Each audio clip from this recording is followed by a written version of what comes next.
Should happen.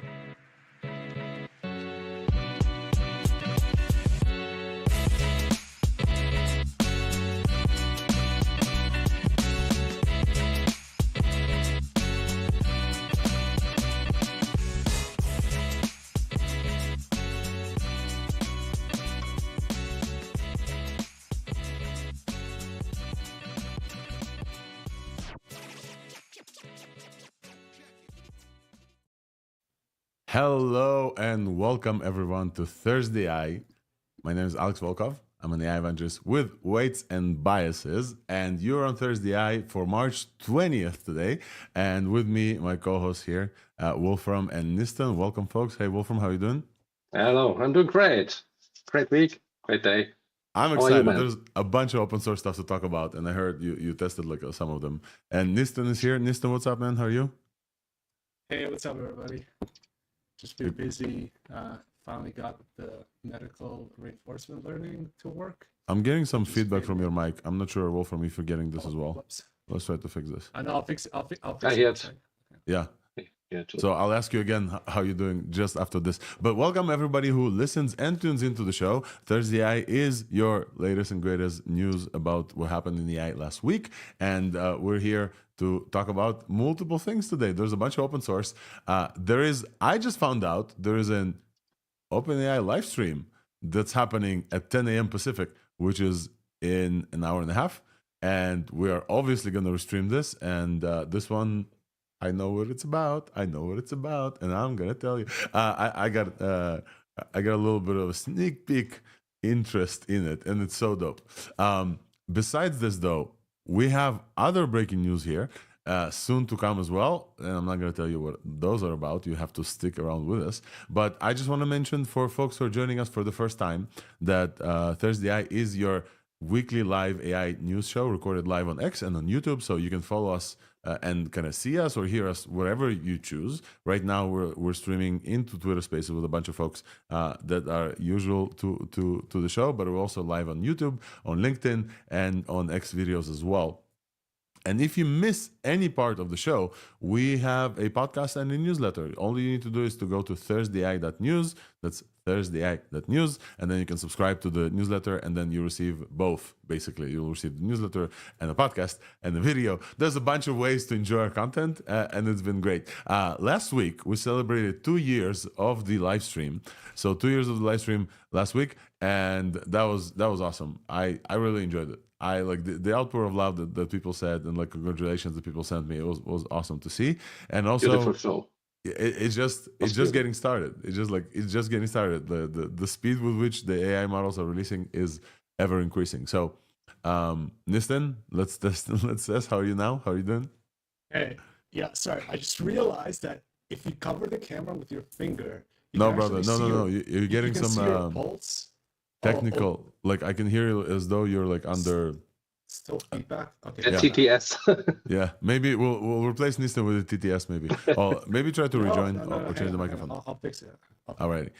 So we're continuing. Well, Nistan tested out, and we have a bunch of stuff to talk about today. And we have a bunch of guests as well. So I'm very, very excited to tell you about all these things. And I think it's time for like a quick TLDR of everything we're going to talk about, because I guess that's how we start the show. So let me just share this with folks who are watching, but folks who are not watching, you can just tune in. Basically, we started the show with a TLDR. I had some feedback from folks who are like, hey, don't tell us about what you're going to talk about, just talk about this. And I disagree.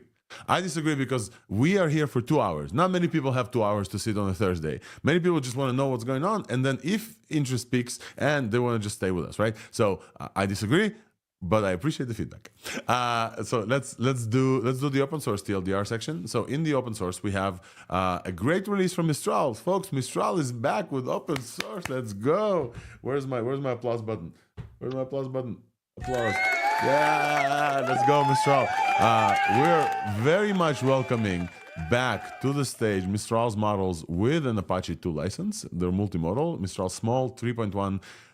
24 billion parameters that fits on a single GPU, I guess, was released. Wolfram, you played with this. I'm assuming we're going to chat about Mistral coming back to the land of open source. That's great.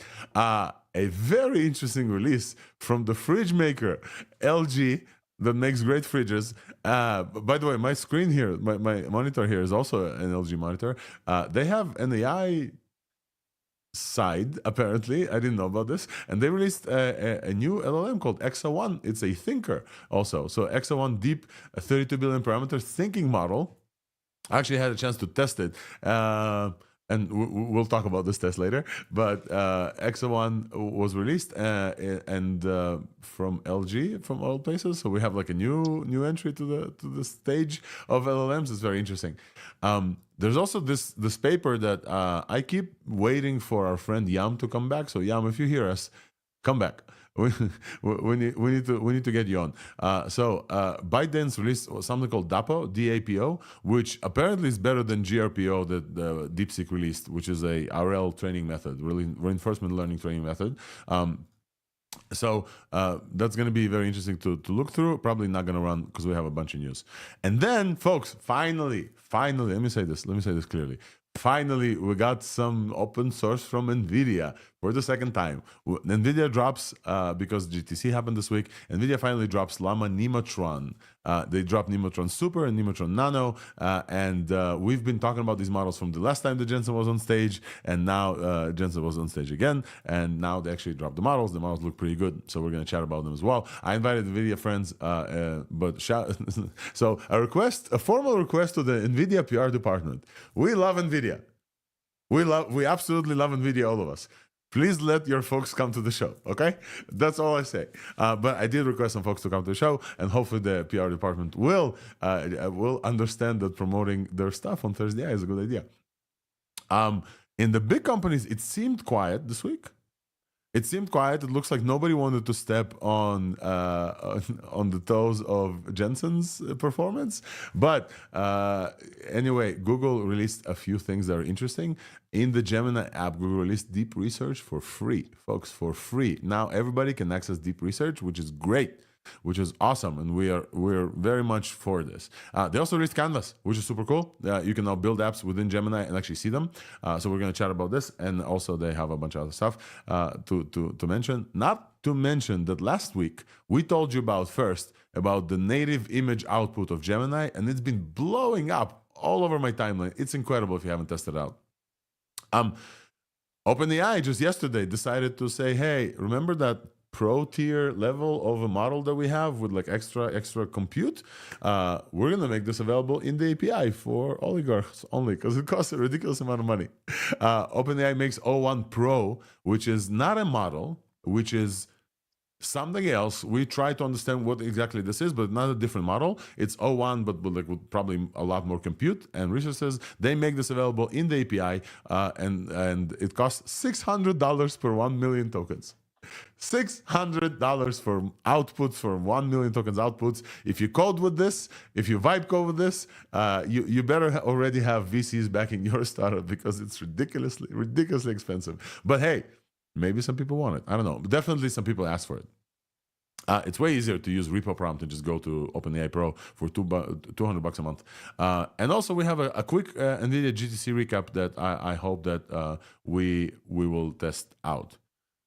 In this week's Buzz, we have an announcement as this week, and I think we talked about this, but we actually launched this. We're going to have my colleague Morgan Maguire join us on stage to talk about our brand new, spanking new MCP server. And we talked about MCP before. I'll mention MCP again. We actually launched an MCP server, which is awesome. And we also are at GTC, folks. So I know for a fact there are a few of you right now are in San Jose Convention Center or about to go there, and you're listening to ThursdAI on your way there. So shout out to Jensen's and GTCs and all NVIDIA folks who are tuning in, listening in.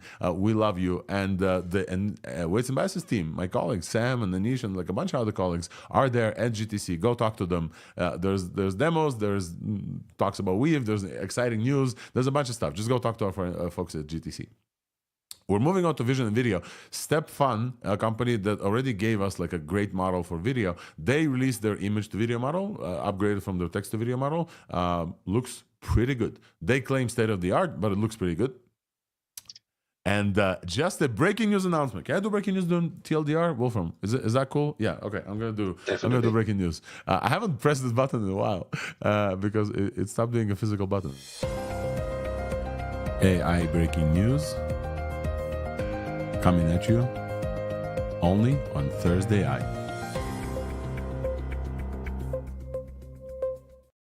So the breaking news that we have just like before starting the show is that OpenAI's live stream is going to go live at 10 a.m. And the only thing that we can talk about publicly right now is because they released a tweet. And in that tweet, there's a video. In that video, there's a voice that says, live stream at 10 a.m. Very empathetically, I don't know. So there's going to be a live stream at 10 a.m. We're going to restream this, folks, so you don't have to miss anything. You can be on ThursdAI and also enjoy OpenAI's releases. Though I will say, they tend to go long. So sometimes they have to announce like one thing, and then they're like, oh, let's talk about this for 15 minutes. We don't have that much time on the show to give them 15 minutes. We'll see. We'll see how that goes. But I will tell you, though, given that I had a little bit of a preview of what's going on in this live stream, I already have queued up a guest who's going to come and talk to us about the implications of what they're going to release. So that's a little sneak peek for you. I don't usually have this. I'm very excited to be able to have this because the more time we're here on the show, the more kind of we get to see a little bit before. And I love this. And also for everybody who's listening, we respect embargo with a strict respect. And so if you were to give us some news, we will only talk about this when it's public. Speaking of public, in the vision and video category, we will have another breaking news with another guest, very, very interesting guest this week. And so that's going to come very soon as well. Also in voice and audio, and I think Wolfram, you had a chance to test this out. A company called Canopy Labs, I've never talked about on the show before, never heard about on the show before, released Orpheus 3B.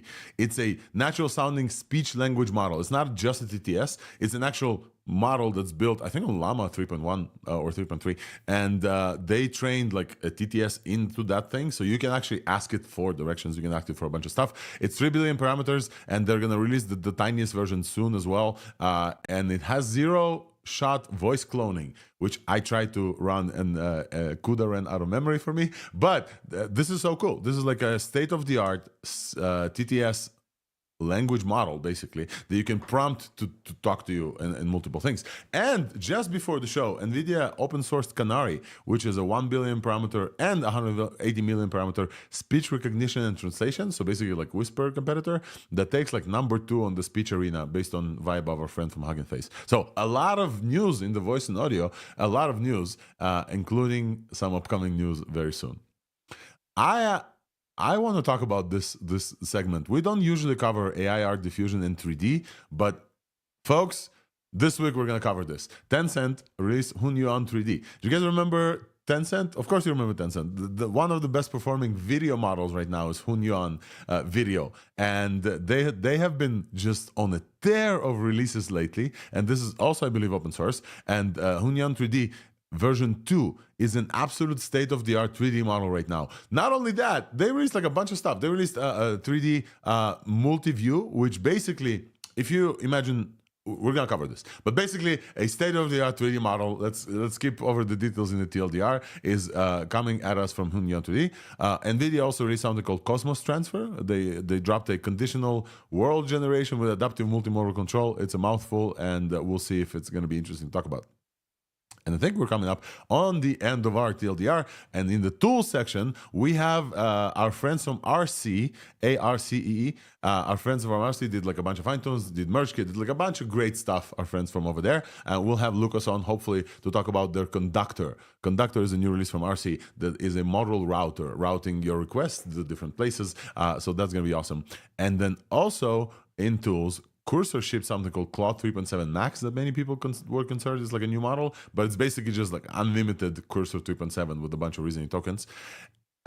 Notebook LM is about to release a new feature called Mind Maps, which I find super, super cool. You just upload a bunch of stuff and it'll just create mind maps for you. Shout out to our friend Mind Maps on X that always does these mind maps and reacts to like every little thing with like mind maps of this thing. You'll be able to create your own now. And the one of the funnest things that I've seen this week is using Gemini code drawing, which is basically using the Gemini image output native features, and you can just draw with it together. And we're gonna play around with this. It's super cool. I think that's it for the TLDR, folks. That's a busy week for AI this week. Busy week. There's a bunch of stuff. Not to mention that nobody wanted to go live because GTC. Nobody wanted to outsend Jensen. I will just ask super quick, folks. How are you feeling about this week in AI?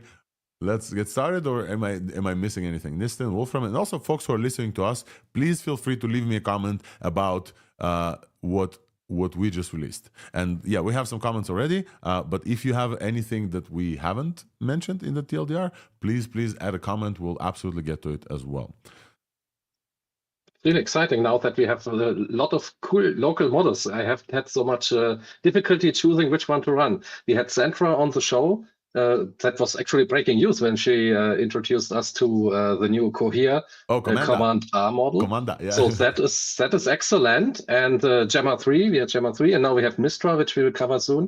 Yeah. So it's very hard to choose, and they are all great. Really, really great. Yeah, Command A, since Sandra was on the show and we announced it as breaking news almost entirely on the show, Command A went on LM Arena and got like very decent score. So everything we talked about was great. Yeah, I think it's about this. Nista, anything I missed, or we're good? I got retweeted by Aiden, the CEO. Aiden, CEO of Cohere. Let's go. Yeah, it was about what we talked about last week, because you do want to use the Cohere models to do, especially for data gen work, if you want to get some other distribution that doesn't sound like Sonnet or GPT-4. Because, I mean, that's not a bad thing for performance, for models to sound great like Claude does. But if you're doing data work, you want to get some better distribution. And Cohere is pretty amazing for that, because they do all their own data and stuff. They don't actually use other models. Yeah, there's a lot of things to play around with. Yeah, 100%. Yeah, let's go. And let's go. So, folks, I think we're gonna start with our favorite corner that we always love. It's gonna be open source AI. Let's go.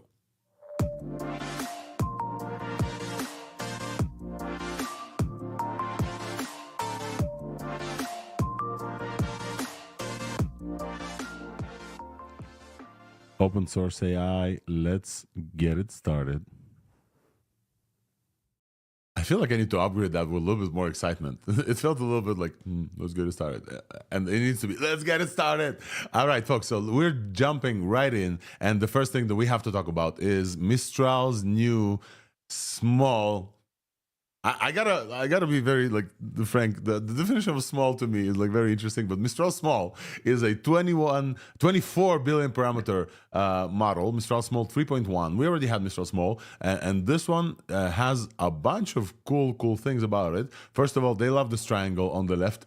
For GPK Diamond, for example, they're showing in the realm of the similar model sizes, they're showing an absolutely great performance compared to Gemma 3 that we talked about. It's a little bit larger than Gemma 3, but still a same-ish area. They also kind of throw GPT-4o Mini and Claude 3.5 Haiku to there. Mistral Small is 24 billion parameters and gets very high results on very interesting benchmarks like GPK Diamond, GPK Main. They're beating Cohere's Aya Vision and Gemma 3 and GPT-4o Mini. Wolfram, you had a chance to play with Mistral a little bit? Yeah, I even did the MLU Pro CS tests I regularly do. And yeah, it beats Gemma 3, which is a bit bigger because Gemma 3 is 27B and this is 24B. So that is better. Also noticed that in German it's a little better. And in general, I think I like it a little better, but it's very close. And Gemma 3 was really a great release. So that's the AI scene we are in right now, where a week later you already have some new toys to play with, and it's so far back. They are both great, and I personally like the Mistral Small a little more, and it's Apache 2 licensed and multilingual, multimodal, which is actually a bit a drawback compared to Gemma, because the Google people made sure that the visual stuff already works in Llama CPP and or at least in Ollama, which is not the case here. I could not test the visual stuff with this model yet. But the text generation, excellent. Text generation is excellent. On the multimodal instruct benchmarks, they're getting on Math Vista, they're beating Gemma a little bit. I think they're coming very close on MMMU. and MMMU Pro, it looks like they're very, very close to Gemma. Every other model is basically that they chose to compare to, right? Obviously, we know and love Mistral, but also the usual meme that we have for Mistral folks is like, where's QuantVL? Where's this? Where's that? Where's this? Where's that? This is the usual meme for Mistral, but hey, whatever you guys chose to do, if you choose to give us Apache 2 models that are multimodal, we're not going to say no. We're going to be celebrating this. Absolutely. So shout out to Mistral folks. It's multi. You know what's interesting? Yeah. It's a small model, and you can run it on just. I am running it on 48 gigabyte of VRAM, but I think you can run it quantized, of course, on 24, and it beats the Mistral large model when you compare the quants that fit in the VRAM. So for me, I would rather run in my systems the small model in less quantized than the highly quantized large model. So it's really, really good. Yeah. Long context as well. How much context do we have here? They say long context by 128K. 128K context. We're just there, folks. We're just there. We're in the realm of like, this is most of what you need probably for most day to day, unless you go like crazy amounts, 128K tokens. I still like, yeah, like last week we reminisced about jumping from 4K to 8K and celebrating this, and I still remember the rope stuff that came out. It was like we celebrated Llama, was it Llama 2? I think it was, right, from 4K to 8K jump with rope. Yeah. We were like, yeah, Yes. 8K is so much context, folks. 128K is pretty much all you need for regular use. I don't think you need like way more unless you have. It's pretty much hard to scrape all of this. Listen, how much was the JFK release? I think you posted like it's like 2 million tokens. Yeah, 1.8 million tokens. So it actually fits into Gemini Pro, all of it. You can just dump it in there, and then you can. That's insane. There's like 50 years of records, and they fit into like a context window of Gemini Pro. And if you take segments of them, you can run them locally with Mistral. This is me trying to bring back the conversation. But basically, unless you have 50 years of JFK records of 2 million tokens, this model is pretty much all you need with 128. It's insane. But it needs more VRAM, of course, when you use a full context. So I think most people running it locally will go to 32K, for example, because the quality also degrades if you go beyond that. But it's already great that you can go that far and you have the option to go even further when you need it. I think usually Mistral is very good at longer context answers as well. I've noticed this to be quite consistent with them since the first Mistral Large 1, one of the very first models. They've always been. Now, I haven't tested this one, but I've tested every other Mistral model, and they've been very good at stuff like rewrite this whole code base of 50,000 tokens, but remove these comments or just add more comments. It will actually do that. It's quite a workhorse of a model for that. So I would advise people actually test it if it works for them, because the models do actually have very particular abilities in different jobs. So if you're going to use it, where you want something consistent, where you say you have, I don't know, pieces of 50,000 tokens or 100,000 tokens of code or whatever it may be, and you want that rewritten in a certain way, and you want it to do it reliably, the Mistral models do tend to be best at that job, I've found out, amongst other things. So yeah, you should test that for yourself if that's what you're doing. One thing we should absolutely discuss is that Mistral is releasing the base model as well. For the fine-tuning community, the base model is very important because they want to do their own stuff compared to their instruction following and do like all kinds of DPO, whatever. Our friends from all around the fine-tuning community are very, very happy about this. Folks, Apache 2 with base, Mistral is back, basically. Let's call it. Mistral is back, beating Gemma from Google just a week after Gemma released. This is an incredible release from Mistral, folks. Again, applause to our friends from Mistral. And it's less censored, actually. I tested both with the same prompts, and Mistral is more compliant. That's awesome. So applause to Mistral. As we move forward, you can try this model on their Le Plateforme. I don't know how to pronounce this. Sorry, I don't speak French. But you can try this on the platform called Le Plateforme. The model is also on Google Vertex and soon available via NVIDIA NIM, which is their like NVIDIA inference modules. I believe that's the thing. Maybe not. And everywhere. Basically, everywhere. They mentioned, I want to shout out this. They mentioned our friends from News Research. They mentioned Deep Hermes 24B because that was the base of Mistral Small 3. And I'm pretty much assuming that like the folks at News are already cooking like with this model because it's significantly better. And this has basically inspired them to release the base and instructed versions. So folks from the community, thank you for News Research to inspire Mistral to release, and thank you Mistral for releasing the base model. I think that's pretty much all, folks. We are moving forward because we have a busy show.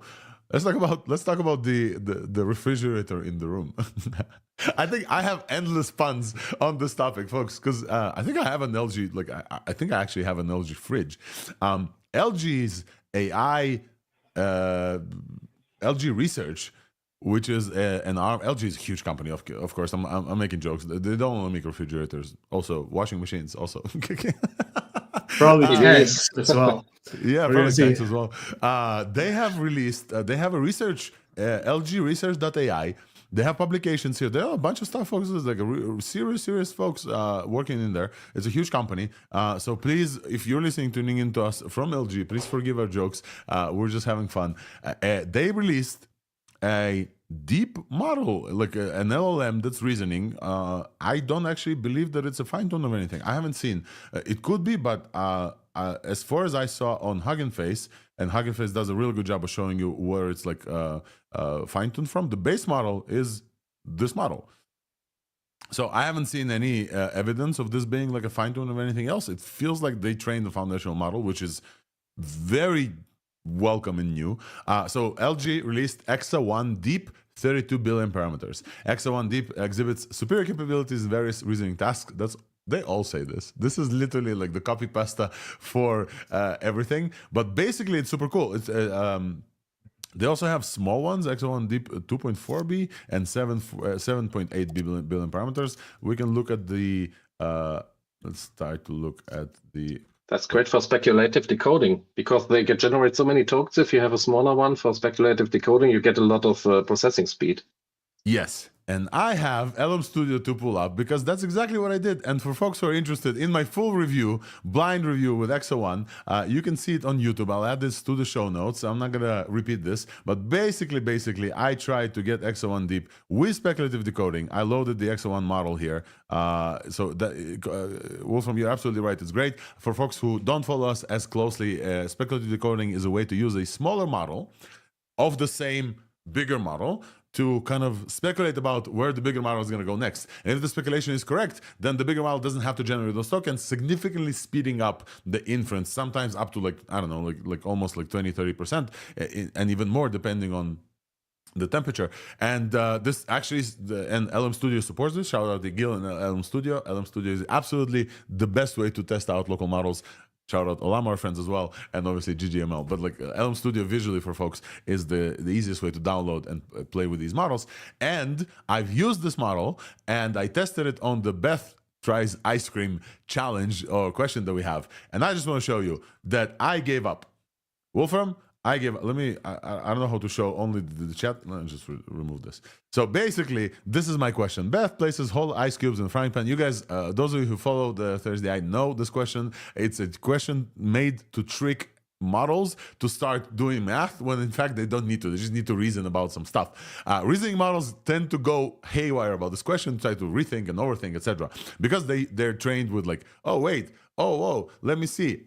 Like all these like things in the middle, they trained on chain of thought.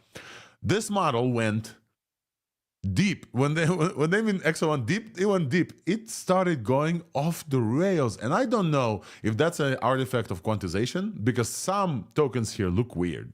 Honestly, they kind of look weird. I chose the default quantized version, so I don't remember exactly which one this was, but I believe like Q4 maybe. Yeah, Q4 KM. And then didn't see like too much quantized. I don't know. But maybe efforts quantization, maybe templates. But if not, this model just wouldn't stop.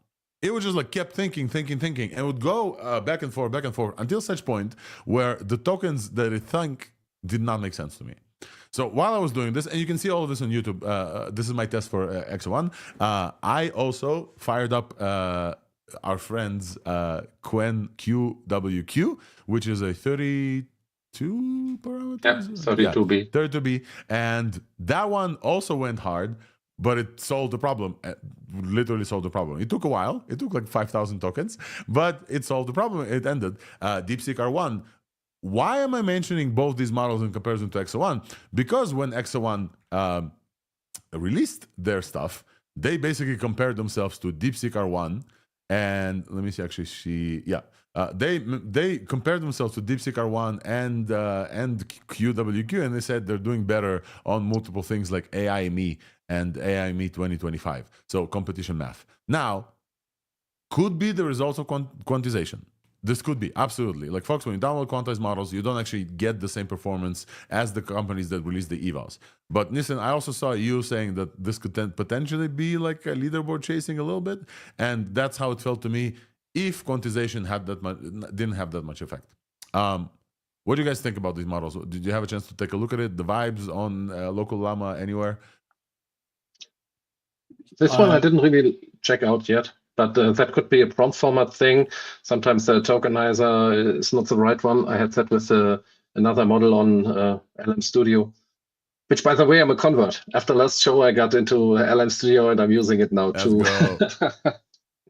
Let's go. So I will say everything that I said right now is my personal experience. This model could be dope, and this could be a quantization version. So until we get folks who are like fully testing this on GPUs, and soon, hopefully, I'll also have access to a bunch of GPUs to test a bunch of stuff. We'll see how that unfolds. But until such a point, this model runs on local on the machine quantized. So everything I said should be taken with a grain of salt. So folks from LG, shout out to you releasing the model. The license, I believe, is a specific license. By the way, they provided the pre-quantized versions by themselves with AWQ and GGUF.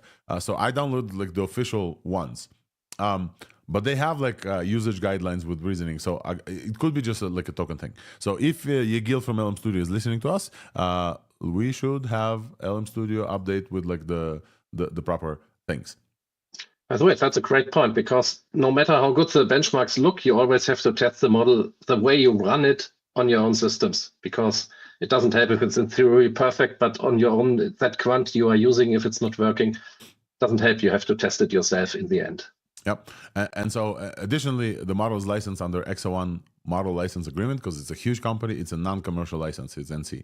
So you can play with it, you can research, but you cannot use it in production. I think we are moving on, folks. Let's move on. We are moving on because a busy show. Where's my notes? Where's my notes? There we go. Okay, let's talk about Nemotron. Nistan, we talked about Nemotron multiple times before. At some points, we was like, hey, was that just an announcement or the model dropped? I think last time Jensen was on stage with his like leather jacket. I believe this was maybe January that we talked about this, that he showed up somewhere and Nemotron did not release. Actually, in our green room chat, I asked like, folks, was there a release that I missed? And no, there was just an announcement. But finally, NVIDIA drops Llama-Nemotron, and they drop a nano version, which is 8 billion parameter, a super version, 49 billion parameter, and ultra is coming soon, 253 billion parameter model that's distilled from 405B. So these Nemotron models are essentially distillations and pruned versions. If I remember correctly, they also talked about pruning in their kind of papers as well. Essentially, those are like distilled and pruned versions of Llama, I believe 3.3, I would assume. Yeah. If you look in the config.json of the model, you notice something. Remember how they acquired DesCLM? Yep. Which some of us were upset about because they were doing some pretty cutting edge research as a company earlier on. So now you see is DesCLM for casual LM. So it was that team that made this one. So this is from a different team from NVIDIA, not the first one. And you can see they stacked a whole bunch of tricks. So what I think they did is first they did the distillation to the 70B. I'm just guessing here as to how I would do it. And then they did the pruning to 49B. And then I think they either kept distilling or kept training.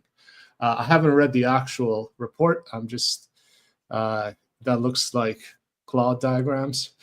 It looks nice. But yeah. So yeah, that's why this one's probably worth looking at, especially if it's the DESI team that made it at NVIDIA. Like this 100%. might, yeah. So they have a bunch of details in this blog, and shout out to Chris Alexiuk, our friend, for authoring and working on this blog as well. Shout out Chris. So there's a bunch of details here. So Nano 8 billion parameters distilled from 3.1. So Llama 3.1. Super is distilled from Llama 3.3. So very interesting. Super is 49 billion parameters coming from a 70 billion parameter model, and it gets very good results as well. And this model also supports test time scaling. So that's super, super cool. These models are reasoners, folks. It sounds like we need to make sure to like mention this all the time, but these models are also reasoners. So Llama is not a reasoner model. We're waiting for Llama 4 to drop, and I'd assume that Llama team will not skip the test time compute paradigm. I would assume. I have no knowledge about this, but they not only fine-tuned and distilled this model, they added reasoning to this model. They distilled it through their NAS architecture, not neural architecture search and knowledge distillation. So they have like a paper about this as well. They did supervised fine-tuning with 60 billion tokens, and the way to enable this. Let me see if I can find this. The way to enable this reasoning is super cool. It's very similar to how News Research did this. When you go to the model in the system prompt, let me find the right thing. Yeah, in the system prompt, you just say, in the system prompt, you're like detailed thinking on and detailed thinking off. This in the system prompt makes the model to reason or not reason. And folks, we've been talking about this for a while, and OpenAI actually confirmed this as well for them. The paradigm is convergence towards models that can think when you need them to and don't think when you don't need them to. So this is a great example of where things are going. Wolfram, any thoughts on this model? I did not do the benchmark, but I did wipe check it. So I can say it's a Nemotron. If you know the Nemotron models, you know they are very different from the normal chat models because they feel like a call menu where they give you options and you can choose one. Even if you just chat with it, it gives you options what you could say and stuff like that. So that is very different from the normal chat models. And if you use LM Studio, there has been a Ginger template error in the model, which is in the community notes for the GGUF version. Not this one, because that is the official one, but the other one. You need to fix it, otherwise it keeps going and never stops thinking. This is what I had. Oh, so maybe that's what happened to me also maybe with the DLG model. Could be that it is the same there. Interesting. But so definitely check that and fix it. Shout out to our friend Bartowski, Colin Kilty for quantizing. I just want to shout out Colin for a second. Can we do that? It's incredible that if you go to LM Studio community and Bartowski, there's always a quantized version for you to run on your local machines. Because folks like Bartowski, other folks for MLX like Prince Kanuma, just doing incredible community work, and we have to celebrate them as well. So shout out to those folks. Let me actually do a little bit of we really appreciate all of us, because then when we test, it's easier for us to test. And I don't got time for this. He basically took over from the blog. Yep. We remember the blog from a year ago that disappeared, and then Colin absolutely took over. So shout out. We really appreciate your support to the community. Nistan, you want to add something? Yeah, there's a lot of back and forth, like direct back and forth that goes on in the community to get the quants right. So the CEO of LM Studio will be there. I've talked to Colin several times. If you use the KL, like the large quants, those leave the beginning and the end of the model at 8-bit, and that often actually corrects some big missteps. So I always recommend to use the Q4KL, the large ones with the quants from Colin, and I think he's the only one that does that that way. I mean, him and me. So yeah, there's but an insane amount of work from him. And the other person whom we don't know is Mr. Adenbacher, who's also posting a lot. And yeah, if it wasn't for those two and Hugging Face's AWS bill, it would be we would not be having as much fun with these models. Right. So the only one last thing that I want to go back to a little bit. So yeah, absolutely. Shout out to those folks. I want to go back to the to the Nemotron models super quick. It fits on a single H200, and they focused on this. And I hear from our friend Chris that FP8 is coming very soon.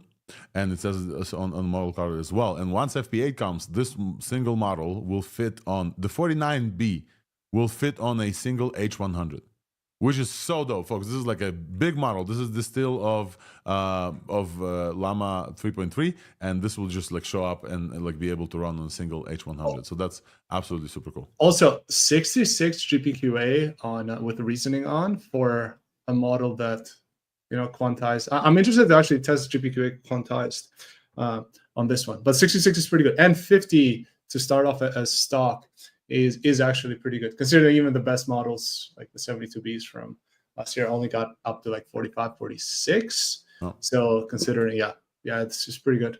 So shout out to NVIDIA. We waited for these models, and we are very, very happy that you guys finally released them. So folks who are interested, there's a blog post that we'll add to the show notes about the technical, how they did this accuracy above Llama, including, this is a distilled version that gets like higher accuracy than Llama. So super, super cool. Shout out to folks. They also, one last thing that I'll say here, they also released the dataset, which is not common, folks, not common. And we need to celebrate this every time this happens. There is Llama-Nemotron post-training dataset V1 with, this is only the first 5 gigs. This is, I don't even see how much. 4 million rows of data. That's crazy. Wait, no, sorry. 50 million rows. 4 million is just the first 5 gigabytes. So they released this data set, and shout out to them about this whole work. And we really, really appreciate the Nemotron team and the DesiLM team, I'm assuming, Nistan. I didn't know about this, so thanks for the tidbit. So the Desi team that NVIDIA acquired for these releases. Let's go, NVIDIA, let's go. We're also going to talk about NVIDIA GTC in a second. Last thing that I wanted to chat about is this DAPO release from ByteDance. Super quick because, well, we're missing our friend, Yam, who is back on X, by the way, finally, but he's not with us on the show. He may join at some point, and Yam is great to cover and like make these like models and papers for us very approachable. But basically, if you guys remember R1 when it was released, one of the cool things about the release was a paper. In the paper, they discuss all different ways to achieve that supremacy with R1, and one of the ways was this formula for reinforcement learning called GRPO, Group Rating Policy Optimization, something like this. I don't exactly remember. GRPO, we should go and check. And then as far as my timeline is concerned, as far as the vibes are concerned, ByteDance, yes, TikTok ByteDance, because they do incredible stuff we talked about ByteDance models before. They released a new open source reinforcement learning system called DAPO, and outperforms previous state-of-the-art on AI.me with 50% accuracy using 50% less training steps. 50% less training steps, which is crazy. The folks from the open source Chinese community just keep giving us more and more, and I'm pretty sure that like the major labs in like OpenAI, Anthropic, etc., they have a bunch of like optimization techniques in there for RL. I'm pretty sure that that's what's happening, but they're not releasing any. So the only ones that we get is coming from the open source Chinese stuff. So also one release, 50% AI.me 2024. They trained Qwen 2.5 32 billion parameters to surpass DeepSeek R1 with 50% fewer steps of training. I think it's super cool. So there's a bunch of reasons, dynamic sampling and token level loss, whatever. If that's of interest to you, make sure that don't miss DAPO because a lot of people are now doing training with RL. If any of this did not make sense to folks in the audience, because I know for a fact we have some machine learning engineers, like crazy folks doing crazy RL, and so if this did not make sense to y'all, please correct me and add some more details, or come to the show to talk about this. So this is a big invite to our folks. No, this is pretty. I can't actually go in a little bit. So it looks like the ByteDance method is still pretty close to group relative policy optimization. Thank you. And they just added some more stuff, but it's still roughly the same thing. And for people in the audience, this is you do reinforcement learning, where if you have some kind of data set where you know what the answer is in the end, so it could be a math problem, it could be like a medical problem, which is what I'm doing right now with Dr. Johnson Thomas. And I was also able to show, like on a 3D model, it greatly improves performance there. And if you know what the right answer is going to be, you end up generating 8 different samples. And then you, instead of only reinforcing what the model says on the right answer, you do some fancy trickery. I mean, because I need to wrap it up, but you use all of the answers, and then you do like a group relative like distribution of tokens. There's some stuff in there in the code that even I don't fully understand, and then you train that back into the model versus doing only rewarding the model on the right answer. And what this does is this steers the model to just think more and ramble more, and because you're not necessarily rewarding on it just getting it like a lottery system of it just getting it perfect randomly. You're actually rewarding on it exploring that latent space. So the model actually exploring many different ideas. And the way this training works is you tell it to just put some reasoning tags or put some thinking tags and then come up with the answer. And then you just check if the answer is right in the end. So you can only do it for stuff where you do know the answer. So it could be code, math problems, and medical answers, actually, which is pretty interesting, and it resulted in drastic improvements in the end. And this is how DeepSeek R1 was trained. And so yeah, this is like playing around that idea as well. But I have to say that I don't see the code for the ByteDance one yet out. I see the paper right here, and there's a repo. Oh, the paper is here, but the code is but the code's not out. Whereas the DeepSeek code that was all out, but people have been using that. Yeah. So I'm pretty sure that the GitHub is here. They're planning to release it. They also have datasets here, and model weights coming soon as well. So shout out to ByteDance folks for this work, and Tsinghua University as well. Right, folks, we're moving on to big companies because we have a lot to discuss here, and let's move on. Anything else in open source that we missed, please give us in the comments links. We'll definitely cover like the most important stuff. There may have been 3 releases of models just as we talked about these ones, right? So please help us stay up to date, folks, while you listen to the show. Scroll Twitter, and there's always up to date news. By the way, here is a good opportunity to shout out a great friend of the pod, a community member that's very, very much updating everyone else as well. Lincoln, President Lin on X. Give him a follow for sure. I'll add his things to the show notes. He always has the releases as well. I also have the releases. I want to show you guys my new thing. Actually didn't just added this. I found a Telegram bot that is called Gemini Monitor, and what it does is it just gives me GitHub releases and Hugging Face releases on anything that happens, and all big studios as well. It's so cool. So, for example, I can see that today OpenR1 was released from Olympic Coder, blah, blah, blah. PyTorch released something. There's like this GenAI monitor thing is super cool. Not a lot of people. I think they did a great job connecting multiple things.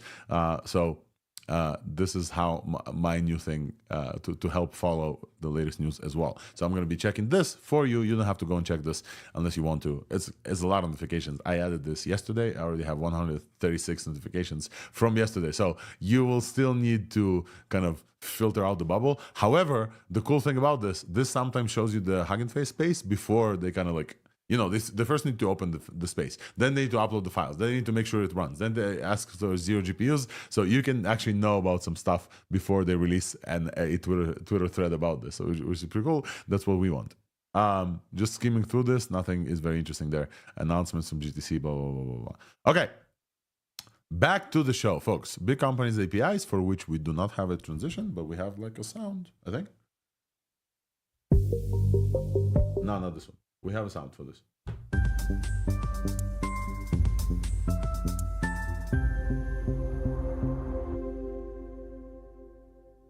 All right. In the big companies, APIs and LLMs, the place where we talk about multiple approaches of how to build your LLMs without open models, we have not much news this week. Some news, but not much news. Specifically, we have Google, who made deep research for free. Folks, you now can go and we actually looked at it. You now can go into, let me just open this for a second.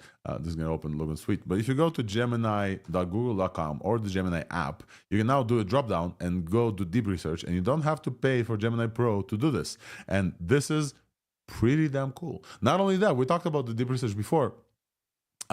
It came to this model, I think, like a week ago, etc. But now it's for free, and the UI is a little bit different as well. So you can like actually see sources. This is pretty cool. What is the latest episode of ThursdAI covered? Let's say like this. I'll just test it live super quick. This is not the AI mode that we've talked about with Robbie Stein from Google's AI search, right? So this is a significantly deeper search. It shows you the plan. It lets you edit the plan as well, which you can add through text, I'm assuming. But then you can also just go all good, and then it will just go. So it generates a plan of research. And as always, while testing new things, I can break them. But let me start a new one. Try now. Sure. Yes. Deep research. So this is now free, and we will absolutely test this. So hey, what was the latest episode of ThursdAI about? And it will generate a plan. And while this generates a plan, I want to say hi. No, deep research. Oh, okay. Folks, let me try one more time. One last time. What was the last episode of ThursdAI about? Okay. And so deep research will generate the plan, show you this plan. You can edit this plan or you can accept it. And once it does like a bunch of search. And listen, I think we tested this and it did like 100 sources or something. Remember, it went crazy. Yeah, if it has a lot of YouTube sources, I think it actually watches the videos, and it takes a long time because of that. I think that's what's slowing it down too. So yeah. I was gonna make a joke that hopefully it's done by the end of the show. Okay, so we'll start with this, and hopefully we'll watch the 2-hour videos. While we wait for this, I want to say a huge welcome back to our dear friend of the show, Jan Peleg. What's up, man? And he's gone. And he's gone. And he's back. Short reunion. Let's do this again. Okay. It's gonna work this time. Yeah, he's gonna be back in a year. Yeah. Let's go. Yeah, welcome back, man. How are you? Fine. Thank you. Welcome back. Folks who have tuned in. A lot. So much went on. Yeah. Folks who tune in and are new, Yam is a dear friend of the pod and a co-host for a while, and we're very, very happy that you're back with us to cover the latest and greatest news. So welcome back. We will not bug you about why the fuck did you disappear. I will say only the one thing. Many people in the community directly reached out to me and said, hey, is he okay? And I was like, I'm hoping. So send us an update. People love you and want to know that you are safe and okay and everything's fine. So awesome. So we will move. Oh, so look, the deep search did get a lot of sources from ThursdAI News. So deep research is pretty good. You can see also the thinking as well. And it's free, folks. It's free. On that topic as well, let me open like another thing. Grok launched deeper research, which is, I think it's just like really funny. If you go to grok.com, I think, I don't know if it's on X already or not. Come on. No, I'm going to open this in here. 1 second. If you go to grok.com, there's a drop down deep research. There used to be a drop down. I don't know, but there used to be a drop down, and now there's a deeper research. It does even more search for you. Grok's one, did they release it for free, folks? I think they did. It is. It's just it's just different rate limits if you're on Premium Plus or Premium, but you still get it if you. So definitely we are in the realm of like, if you need to do very much like a lot of search, there's now no excuse to not do so. Deep research from Google, from Gemini, is now available for everybody for free. Let's move to the next thing.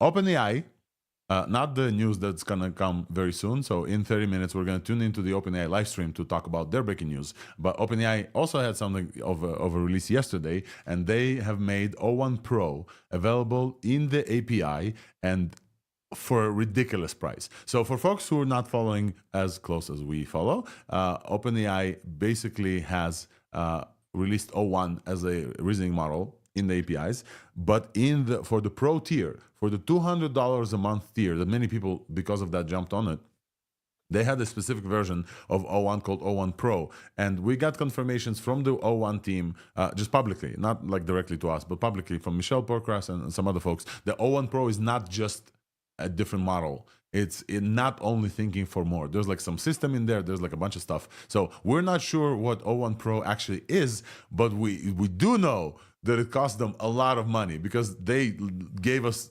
the access to it now, and it costs us a lot of money, like a ridiculous amount, folks. So we're talking about $150 for a 1 million input tokens, and $600, which I think could be the highest API price that I've seen in the API world for 1 million output tokens. $600 for 1 million output tokens. If you pay for the $200 a month tier, I don't think they limit you over there. So it's only if you really, really, really want to build this into your tool and use it for the best one imaginable. Now, there's also to be said, I think the O1 Pro is still one of the best performing models generally, and nobody has been able to eval this yet because they didn't have it over the API. So what this opens up is somebody with very deep pockets to make sure and actually start running evaluations. I'm not going to do it. Although, you know, I'm not going to do it. I'm not going to spend I'm definitely not going to spend my own money to run evals of like, comparisons. But this model is supposedly probably the best powered model right now that you can access via API, but maybe with a little bit of intelligence on top of O1. Maybe. Like there could be like 10% of difference. And for this 10%, you're going to pay $600 for 1 million tokens. DeepSeek is like 4. What's DeepSeek at latest? But I think it's like it's ridiculously cheap. It don't make sense. And you get the reasoning traces with DeepSeek. You I don't think you get them for this price. You don't. Yam? Let's debug this. What do we have confirmed? Just to make it clear, what do we have confirmed? For this one, the model is over in the API. That's it. There's no we know it's necessarily not a different model, or we don't know that. It's an interesting detail. They claimed specifically, I can go and find the tweet, I think I mentioned it in ThursdAI at one point, they confirmed that it's not only, this is O1, just to be clear, but it's not only O1 with a lot of thinking. So O3, when it was released, remember Arc AGI price, they said like O3 with a lot of thinking beats this like 87% or something. They confirmed that this is not only that. So this is not only more GPU and more like power. So supposedly there's some sort of, I don't know, maybe they do like search and then come back. It can be best of N, which significantly is gonna cost them more, and obviously gonna get you far better result. Now, the interesting thing is whether or not it's the other O1, it's the same model, or it is also a more powerful model, which is different. It's a really interesting detail, but yeah, we don't know, but we can assume from the price that this could be like a breath search or something. We also saw some research from Google this week that I should probably add to the show notes as well, about specifically search getting better results and like one potential more scaling law from search. We should add this to the show notes, but we don't have time to chat about this, unfortunately. Just one thing. Yeah. About the pricing, you had the toggle where you can go to the batch API, and then it costs only half the sum you saw when you are batching it. But it does not do prompt caching. There's no cached input price. So yeah, that's that. All right, folks. So we're moving on. We do a brief GTC recap. GTC is NVIDIA's flagship convention meeting. I don't know what to call this. Woodstock of AI. Jensen is now basically Taylor Swift. I don't know what to call this, but I know that like Jensen's absolutely going live on stage and saying, "Hey, I'm here without the safety net, and I have only the slides. I don't have any teleprompter. I'm just gonna go for 2 hours," and goes like insane detail deep. Like it's absolutely incredible to see how deep Jensen can go, and it's been incredible. So the recap for GTC. This is a brief recap that I took from our friend Rowan Cheng from Rundown AI, and so we're just gonna thank Rowan for the recap. They announced like a bunch of stuff, not a lot of AI. So we talked about the Nemotron stuff as well. They announced this like cool robot called Blue, a Star Wars inspired robot, and they have like a new physics engine with intelligence there. The robot looks super cool, folks. It really like is endearing. We also have some announcements for like Newton, which is their physics engine open source. I keep seeing these physics engine things, and I keep getting frustrated about they're not like measuring up to the level of I want to type something and it generates like a physics scene. I think we've seen like one physics engine like this. You guys remember we got all excited and then it ended up being nothing, and nobody was able to actually do the things that they claimed in the video. So I'll keep being skeptical until such a time where I can just like type stuff, and with that physics engine things will happen. However, I will say we're not going to cover this too much, but there's a new thing blowing up, Blender MCP. For some reason, out of all MCP tools, Blender MCP became like the coolest thing around. And basically, Blender is this like 3D software. It's very difficult for folks. Blender MCP lets your AI basically know how to do stuff in Blender, and tons of people just like getting blown away by this. It's just one example of tools, basically. MCP is a protocol, but basically tools. Right. So what else in GTC? Blackwell Ultra, a new generation of Blackwell with 1.5x computational power. Nistan, you want to comment on this super quick? Or Yam, you want to comment on this? Have you guys looked at this? Second half of 2025, Blackwell Ultra. We don't have to. We can skip. We don't know a lot yet. So yeah. 1.5 computational power. They also showed a future GPU roadmap after Ultra, Vera Rubin, and this is kind of the next versions. So after Blackwell, we have Vera Rubin, and then Feynman in 2028. So I love the naming schemes, absolutely, and we'll see. Like everyone is going to jump some level, and Jensen's going to show some graph that like this is like 2x better than before. Just a reminder that we are on multiple exponential curves. Jensen is showing us the hardware exponential curve. OpenAI often shows us the algorithmic exponential curve in scaling laws with 4.5 we talked about, and in test time compute, which is another scaling law that we're writing. Folks, we're writing multiple exponential curves. Some folks corrected me and said that this test time compute is not a exponential scaling law, it's a log level scaling law. I don't know. I did not take any statistics. They may be right, but I know that shit is moving fast. That's what I know, basically. Oh, they also released Groot. Groot is a customizable foundation model for training robots. So shout out Dr. Jim Fan, who leads kind of the NVIDIA robotics team. And Groot looks super, super cool. They released the model as well. Nissan, I think you sent the link to this as well. They released like a robotics model.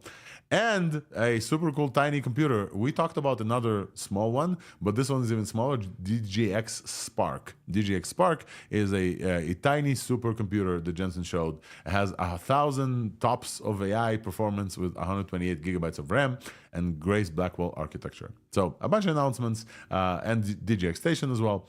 So there's always a picture of Jensen holding something cool, and only for people who don't follow, this looks the same. But I will say the hope not to offend everybody with this metaphor.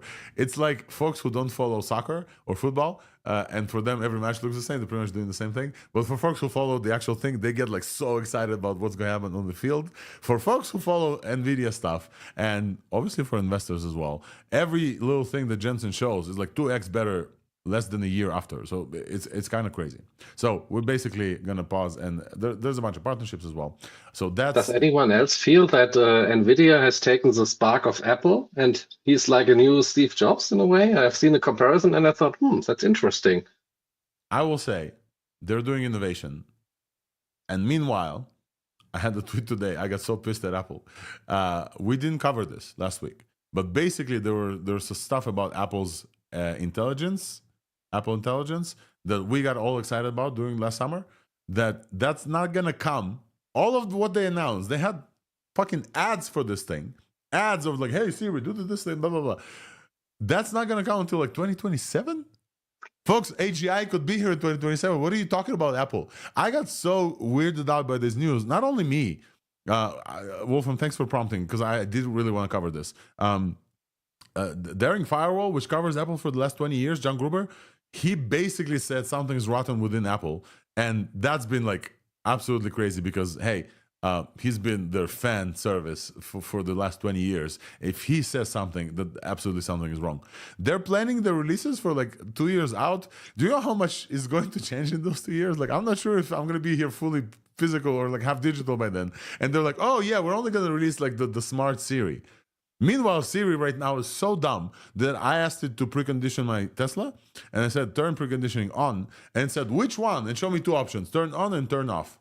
Like, it knew the transcription. It literally says, turn on preconditioning, and it asked me if I wanted to turn on or off.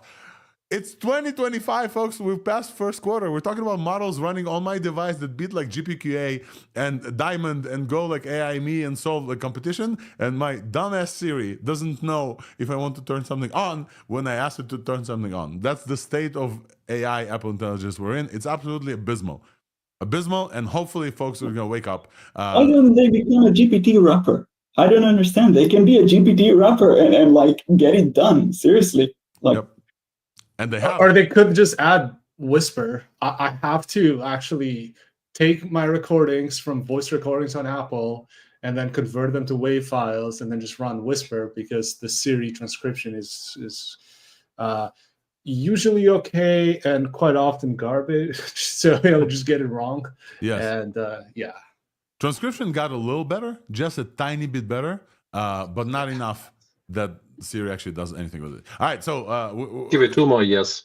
at least well, give it until the singularity, and then they're gonna sell more hearing aids in those 2 years than all of the AI company profits combined. Like that's true. So yeah.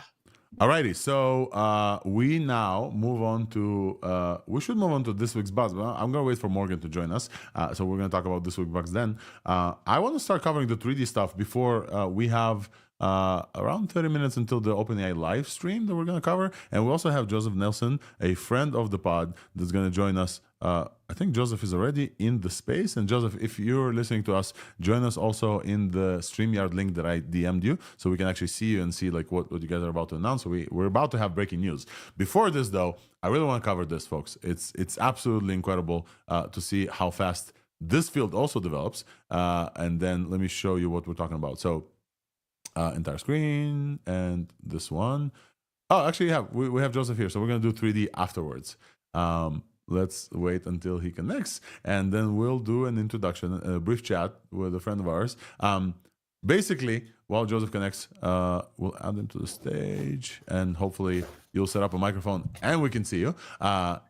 If you guys remember, multiple times when anything happens in the world of VLMs or in the world of vision models as well, we get our friend Piotr Skalski that hasn't been on the pod for a while, but Piotr is our friend and a vision expert that we invite to tell us all about the cool new segmentation models and different things.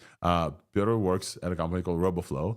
Joseph is a co-founder of Roboflow that hopefully is with us. Joseph, are you here? I am. Hey man, what's up? Are you able to? Oh, there he is. Let's go. Welcome, man. So this is your first time on the pod, I believe, but you're probably listening. But the company was represented on the pod as well, due to Piotr. No, you've been here before. We talked. I somehow believe we talked. Yeah, actually, I think when Segment Anything 2 came out, I think the last time we caught up. Yes, so you've been here. So my apologies. But for those. Since Segment Anything 2 came out, multiple things have happened and many more folks joined ThursdAI. So how about you start with maybe just an introduction of who you are and also what Roboflow is? I'm Joseph. I am the CEO at Roboflow. Roboflow, we build tools, open source tools, a platform, community for developers and enterprise to create and deploy computer vision models to production. So on the open source side, we maintain projects like supervision, inference, notebooks, and a community called Roboflow Universe, where folks create and share open source data sets and models. We have a hosted platform for creating and deploying those models, and we have an inference service for both doing cloud inference and local on-device inference. And about 1 million developers build with our tools. We've been at it for about 4 years. So I like to say maybe like Weights and Biases, like maybe new before pre-ChatGPT, that this AI thing might be big. Of course, the acceleration of the speed of computer vision and capabilities across the AI field have only been accelerating.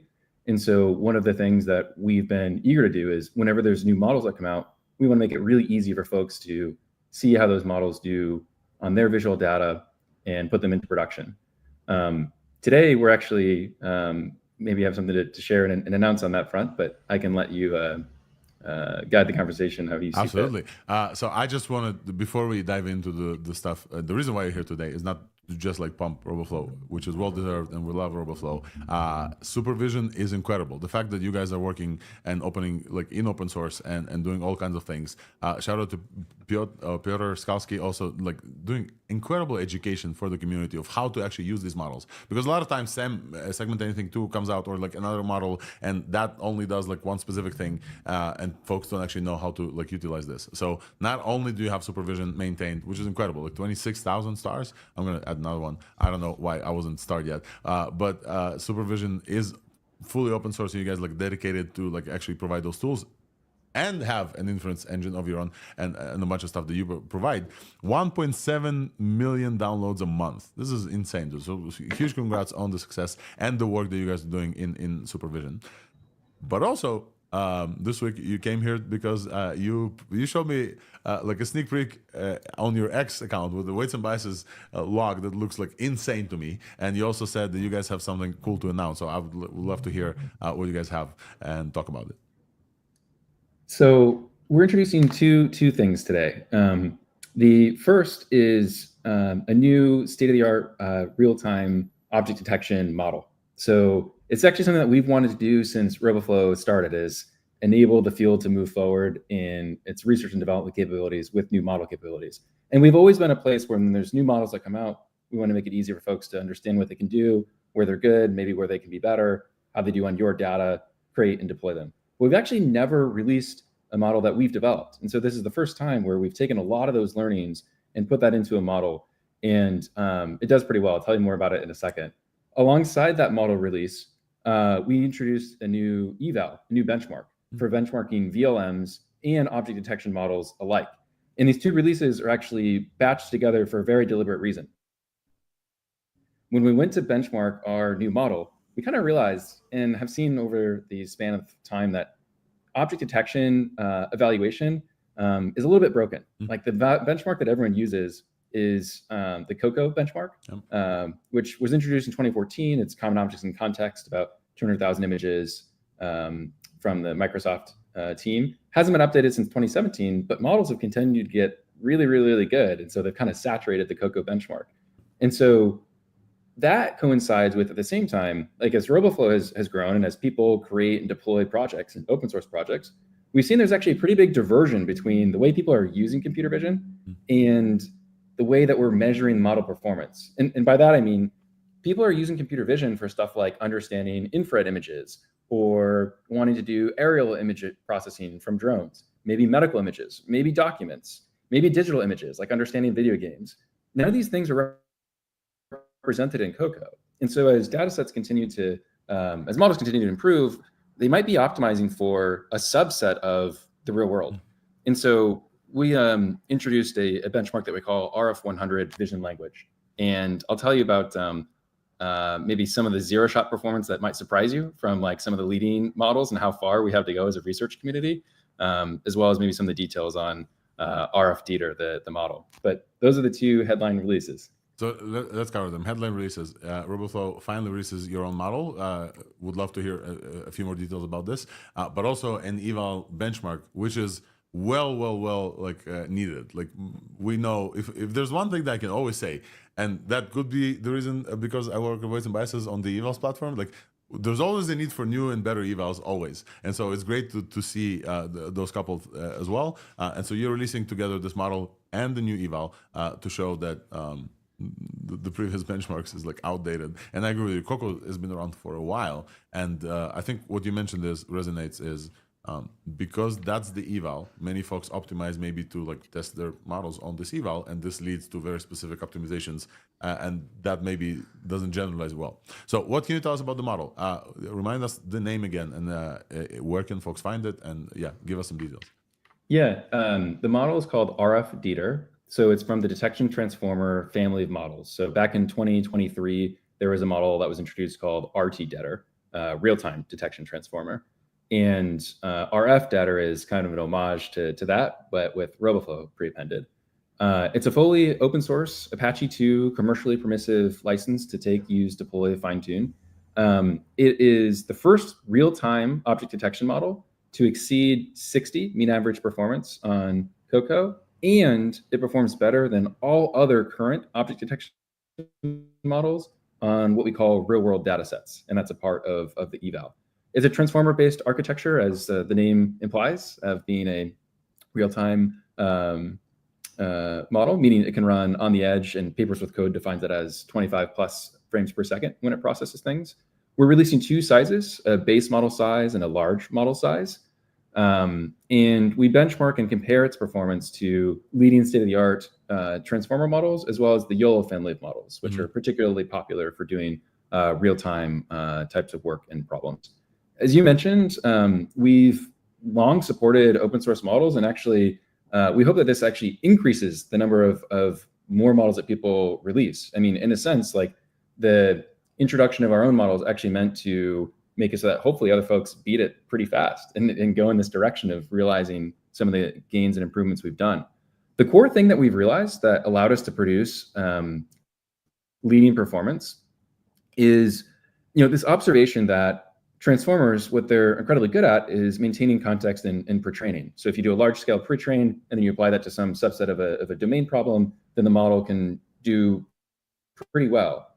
Now, great, we're doing the screen share so you can see.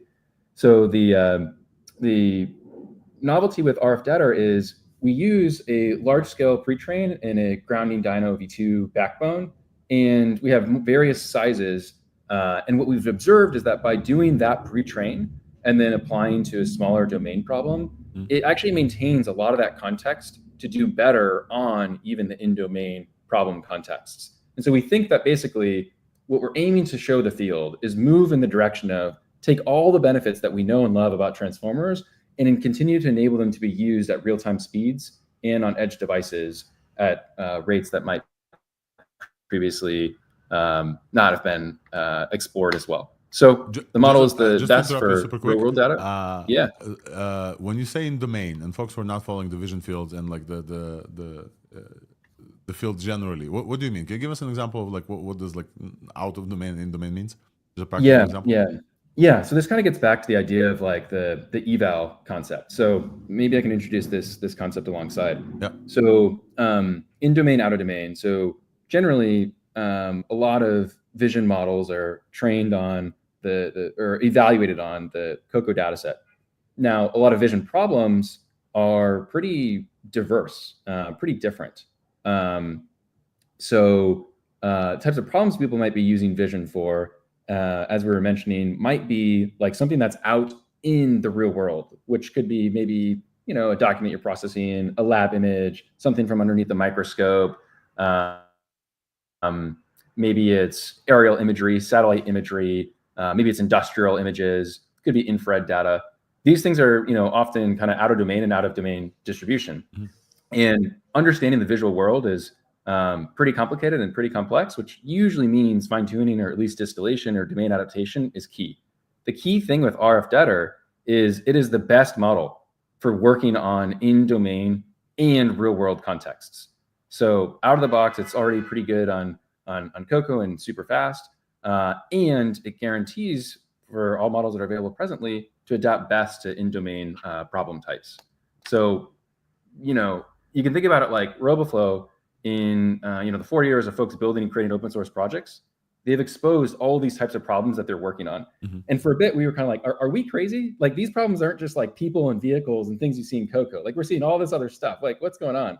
And then with 4 years of time and 500 million user labeled and shared open source images, we're like, no, actually, this is just the way people are using computer vision, and models are not working in the problems and contexts that developers need them to. So what can we do to move the field in the direction that allows the types of problems that people are actually using computer vision for to be solved? That's incredible. So first of all, congrats on the release.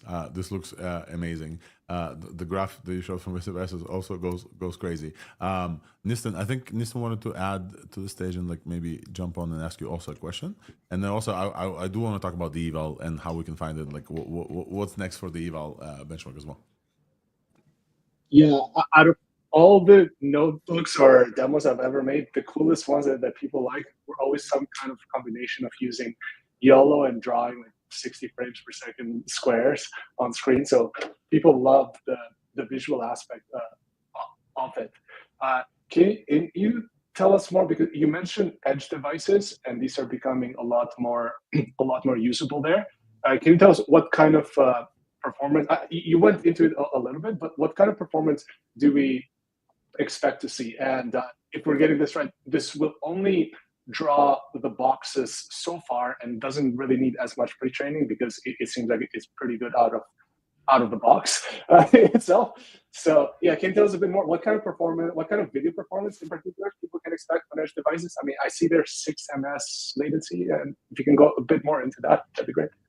Yeah, so as you said, a lot of vision problems, they demo really well because you can like kind of see what's going on. And that also means usually you're running near where the problem you're solving is. Like, for example, we have some broadcasters and they want to co-locate their compute next to the broadcast event because they don't want to stream it to the cloud, do inference, and then put it live over the wire for a broadcast.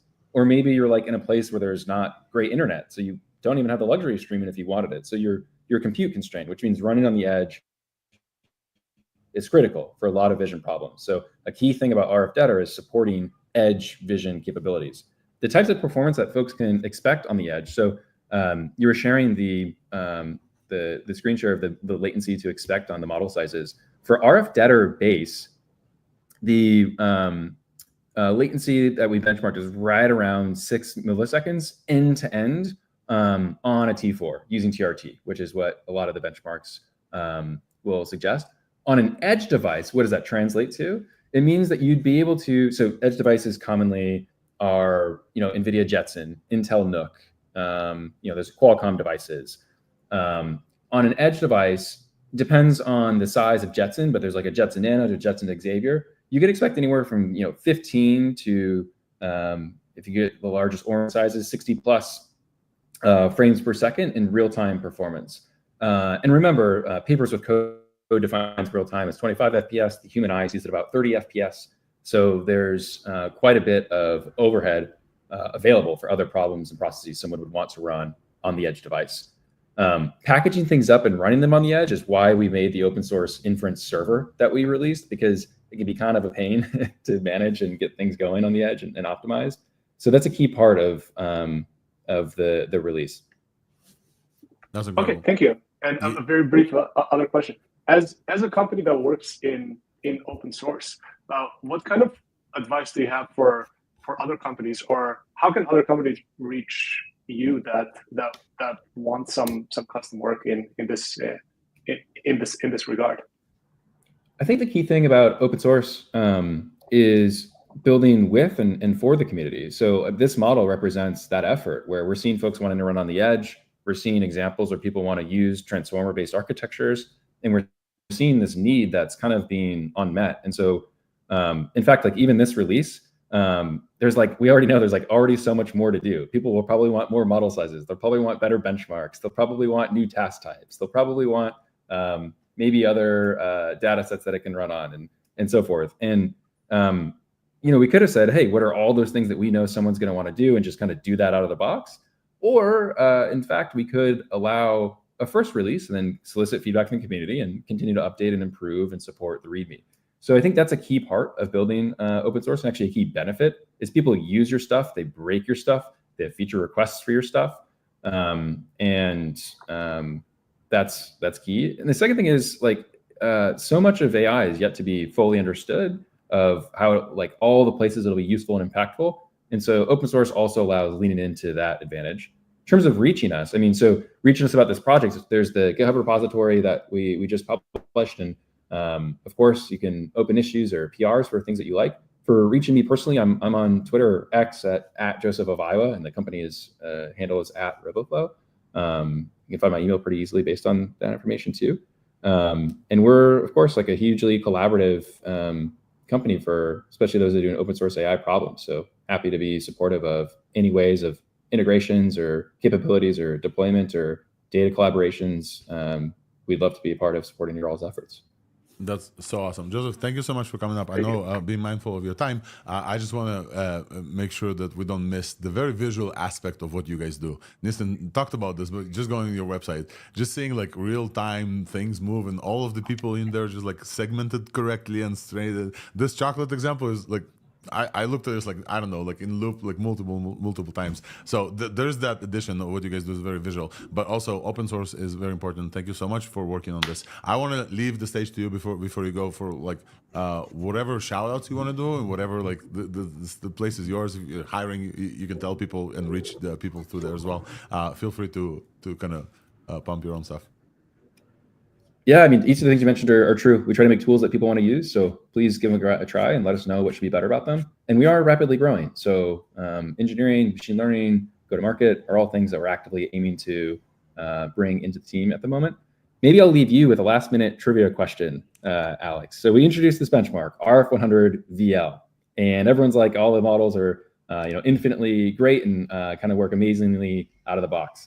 My quiz question for you is, if you had to guess the zero-shot performance of a current state-of-the-art model, you could take your choice, maybe QuenVL 2.5 or maybe Gemini. Let's do QuenVL because it's open source and people like using it. Yeah. If you had to guess the zero-shot performance of the world's best open source multimodal model on a benchmark like real-world stuff like RF100 VL, what percentage mean average precision do you think QuenVL 72B gets on RF100 VL? Ooh, that's a tough one.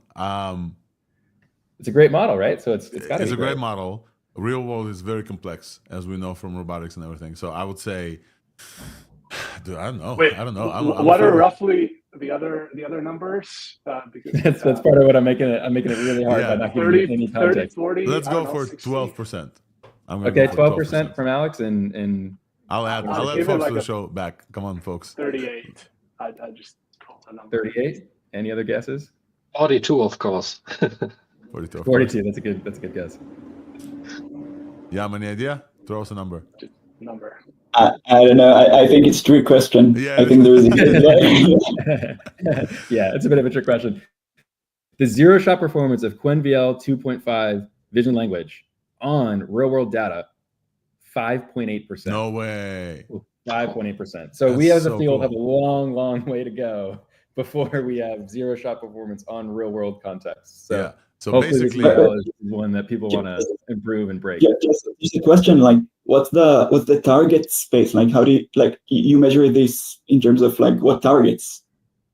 This is an object detection task, and you provide instructions, almost like providing annotator instructions of saying like, hey, like on this video stream, label all of the people.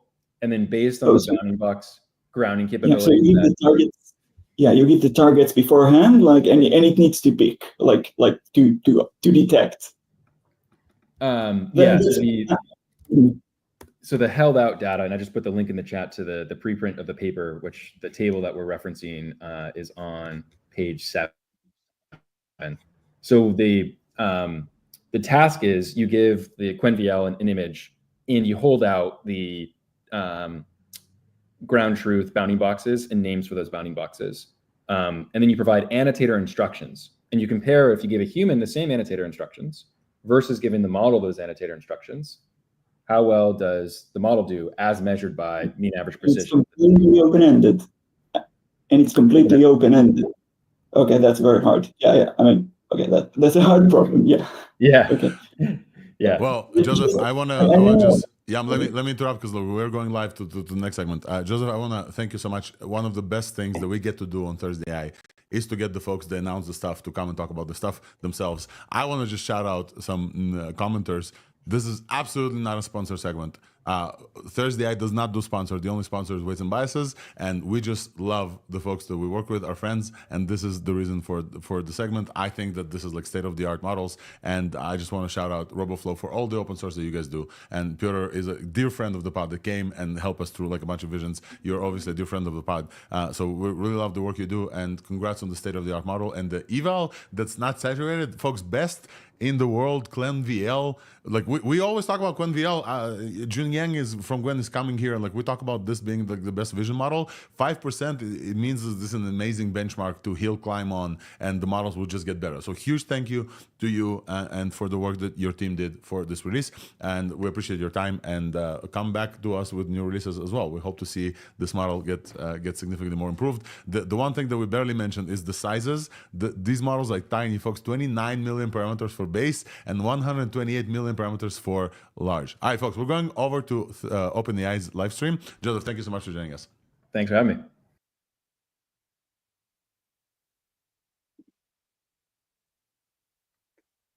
Oh, here we go again. All right. Oh, wait. We're almost The there. audio, there's no audio. Yeah. Almost here. Let's go. Voice agents. Many people prefer to speak and to listen over writing and reading. So in a way, voice is a very natural human interface. And today, we're going to enable developers and businesses to build voice agents. Agents which are reliable, accurate, and flexible. And so we're going to announce a bunch of new models and tools for that. So let's hear it directly from the team who built that offering. Thank you, Olivia. Hi, everyone. I'm Shen Yi. I work on OpenAI research team. Hello, I'm Yaroslav. I'm an engineer on OpenAI API team. I'm Jeff Harris. I work on the OpenAI API product team. Today, we're releasing 3 new models and a bunch of new tools and capabilities designed to make it really easy for developers to build rich, human-like voice experiences. We have 2 new state-of-the-art speech-to-text models that outperform our previous model, Whisper, on literally every language that we've tested. We have a new text-to-speech model that for the first time lets developers control not just what the model says, but how it says it. And then we have a big update to our Agents SDK to make it really easy to turn text-based agents into voice agents. So let's pause for a second. What is a voice agent and how do I even build one? Yeah, great question. We think of agents in general as AI systems that can act independently on behalf of a user or a developer. So you might see a text agent if you visit a website and you see a chat box in the bottom right and you want to ask about the product catalog or your recent orders. That's by text. You can do the same thing with voice. So you can call in and be speaking to an AI voice. There's other ways to use voice agents. One of my favorites is language learning experiences, where you can have a voice agent that's coaching you on pronunciation, creating a lesson plan for you, doing mock conversations with you in the language that you're learning. Many, many ways to build voice agents. And we see 2 primary approaches that developers take. The first one is using more futuristic speech-to-speech models. These are models that are capable of understanding audio directly and speaking directly back. They're really fast. They're what powers advanced voice mode in ChatGPT and our real-time API. The other approach, which a lot of developers do as the way to get started in voice, is what we think of as a chained approach, where you take a speech-to-text model, understands what the user says, turns it into a text transcript that's then processed by a text-only LLM, like GPT-4o, and then that model figures out an appropriate response and passes it to a text-to-speech model to speak back to the user. Developers often love the chained approach, first because it's modular. They can mix and match all the different components, so they're using the best models for their use case. They also love it because it's the easiest way to get really high reliability. The gold standard in terms of intelligence is still text-based models, though the speech-to-speech models are catching up quickly. And then the third reason they love it is it's easier to get started. You can take all of the work that you've done in a text-based agent, and you can prepend a speech-to-text model on one side, put text-to-speech on the other side, and now you have a voice agent. So for today, we're mostly going to focus on how we have new tools to help you build voice agents with that chained approach. So let's get into it. A few things to cover. We'll start with speech-to-text, where we have 2 new models, GPT-4o Transcribe and GPT-4o Mini Transcribe. You've been working on these models. I'd love to hear how they were built and how they perform. Yeah, thank you, Jeff. I'm happy to introduce more technical details for our new speech-to-text models. Compared to our last generation models, Whisper and Whisper 3, our new generation model is based on our large speech model. This means this new model has been trained on trillions of audio tokens. It also ingests our latest technologies and also architecture of our models. We also distill the larger model down to a much smaller size one, which is a GPT-4o mini transcribe. The smaller size model is faster and more efficient. It also retains as good transcription capability as possible compared to the larger models. Let's see how good our models are. We measure the accuracy of our transcription by word error rate. The word error rate is the percentage of words that our model gets wrong. So, of course, the lower the word error rate is, it means the higher our model actually performs. And then the dark blue is the newest 4.0, and the one beside it is 4.0 mini. Exactly. As you can see, compared to our previous generation models, Whisper 2 and Whisper 3, our newest model actually perform almost like on every single language we performed across the board. Nice. Awesome. Very cool. Let's also take a look at where we are, compared to the other options on the market. Nice. So what I'm seeing here is that the new model is state-of-the-art across many languages, English, Spanish, more. And then actually 4.0 mini is state-of-the-art, if not for its bigger brother model as well. Yeah, if you are actually looking for a very high accuracy transcription model, our model definitely is the best choice for you. Great. So that's GPT-4o transcribe and GPT-4o mini transcribe.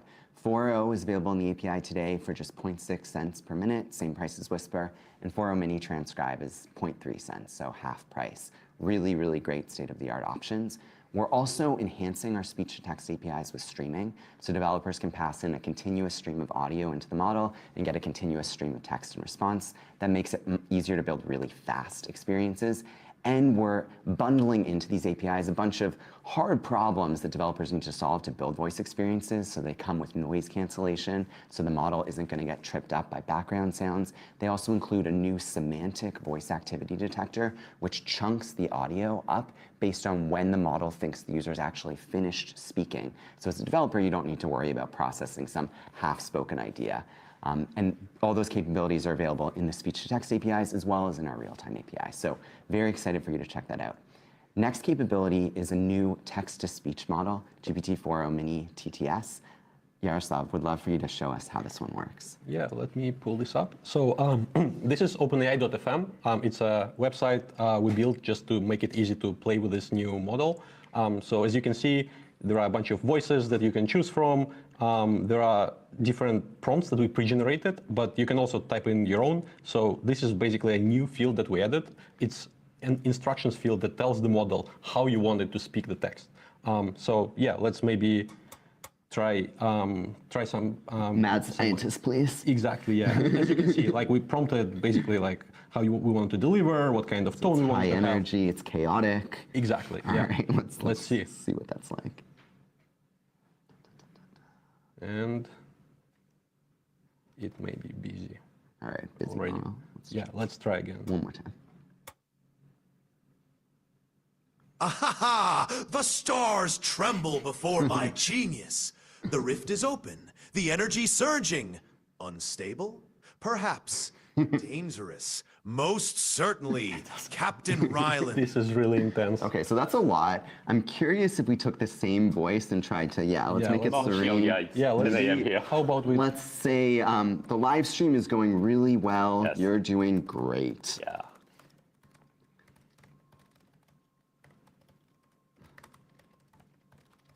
Typing under pressure. You Let's see did how it good. goes. This live stream is going really well. You are doing great. Thank you. So that's super fun. I love the retro look. If developers want to play with this and actually figure out how to code against it, what do they do? Yeah, so you can just click here, and then we show you basically some snippets in Python, JavaScript, or if you just prefer to curl it directly. And just to be clear, the tone, the personality is not tuned into the model. It's just prompted. Exactly, yes. You can just prompt it, and you can be as specific as you want. You can tell it exactly what kind of pacing, what kind of emotion you want to hear. So it's very easy to play with. You can just you don't even have to follow this form, just type in anything free form. That's awesome. Very cool. So that's GPT-4o mini TTS, available in the API today for just 1 cent per minute. Very economical option for generating really lively audio. we thought the last thing to show would be how this all comes together. And to do that, we're releasing an update to our Agents SDK. Our Agents SDK launched just last week as a way to really encapsulate a lot of the best practices that we've seen in terms of building reliable text agents. Guardrails, function calls, right tools, it handles all of that stuff for you. And today, we're making it really easy to convert those text agents that you've already built into voice agents. So Yaroslav, I'd love for you to show us the code changes involved to make that conversion. Yeah, so this here is the demo that we showed last week. So it's an AI stylist. It's a customer support agent, which you can use to look up some Patagonia jacket orders. So let's first see how it works. This is just like a text-based agent. Okay.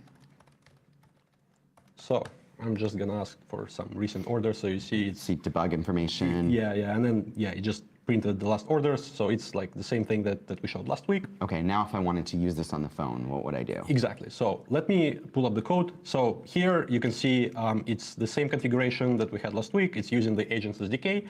And we have 3 agents here. So we have triage agent that receives the initial message and decides what agent is going to process it. We have stylist agent, which has access to web search tool. It helps you pick a style. And then we have customer support agent, which we just saw. And it has access to past orders, and it can also submit refunds. Now, let me open the backend server code. So it's a very simple WebSocket backend. Since last week, our team has made changes to the UI. So now UI can record audio and it can play audio back. And then that audio is streamed to the backend with this WebSocket connection.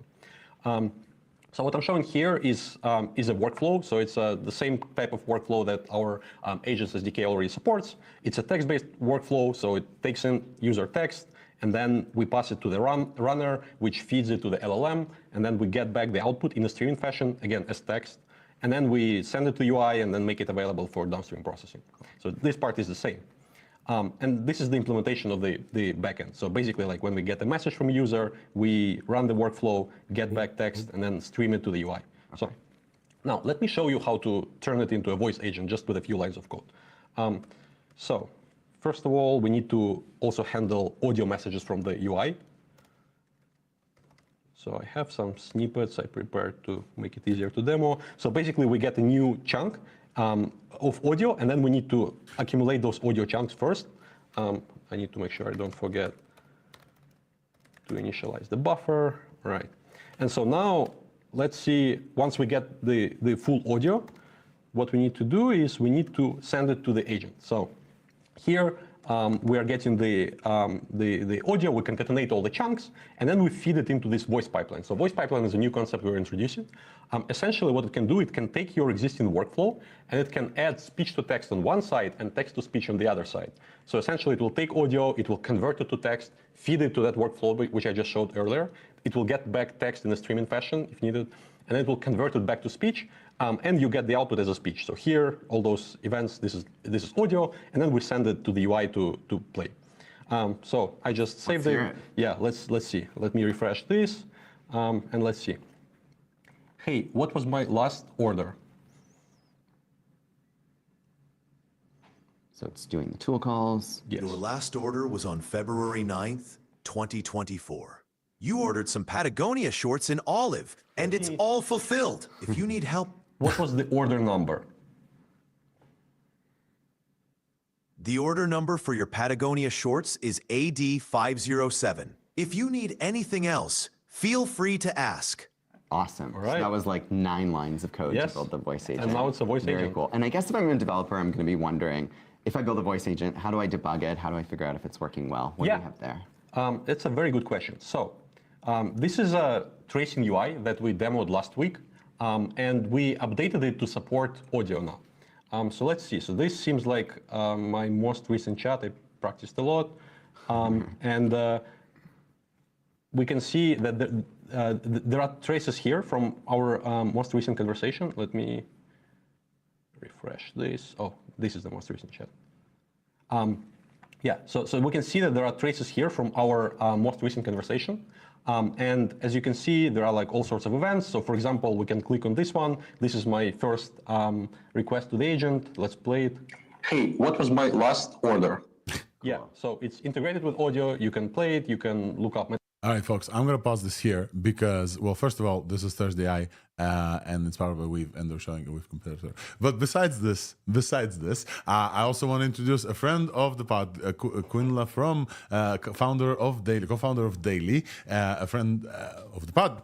I consider you a friend now as well, and also our absolutely most world-renowned expert in voice AI, which I am incredibly thankful for you being here, because we need to cover what they just announced. It's great that they're showing like the additional stuff, but the main stuff that we've talked about, that we need to talk about, they just announced with breaking news. So just before you begin, I'm gonna hit that breaking news button because we just did like the live stream of OpenAI's new voice text-to-speech and speech-to-text. AI breaking news. Coming at you only on ThursdAI.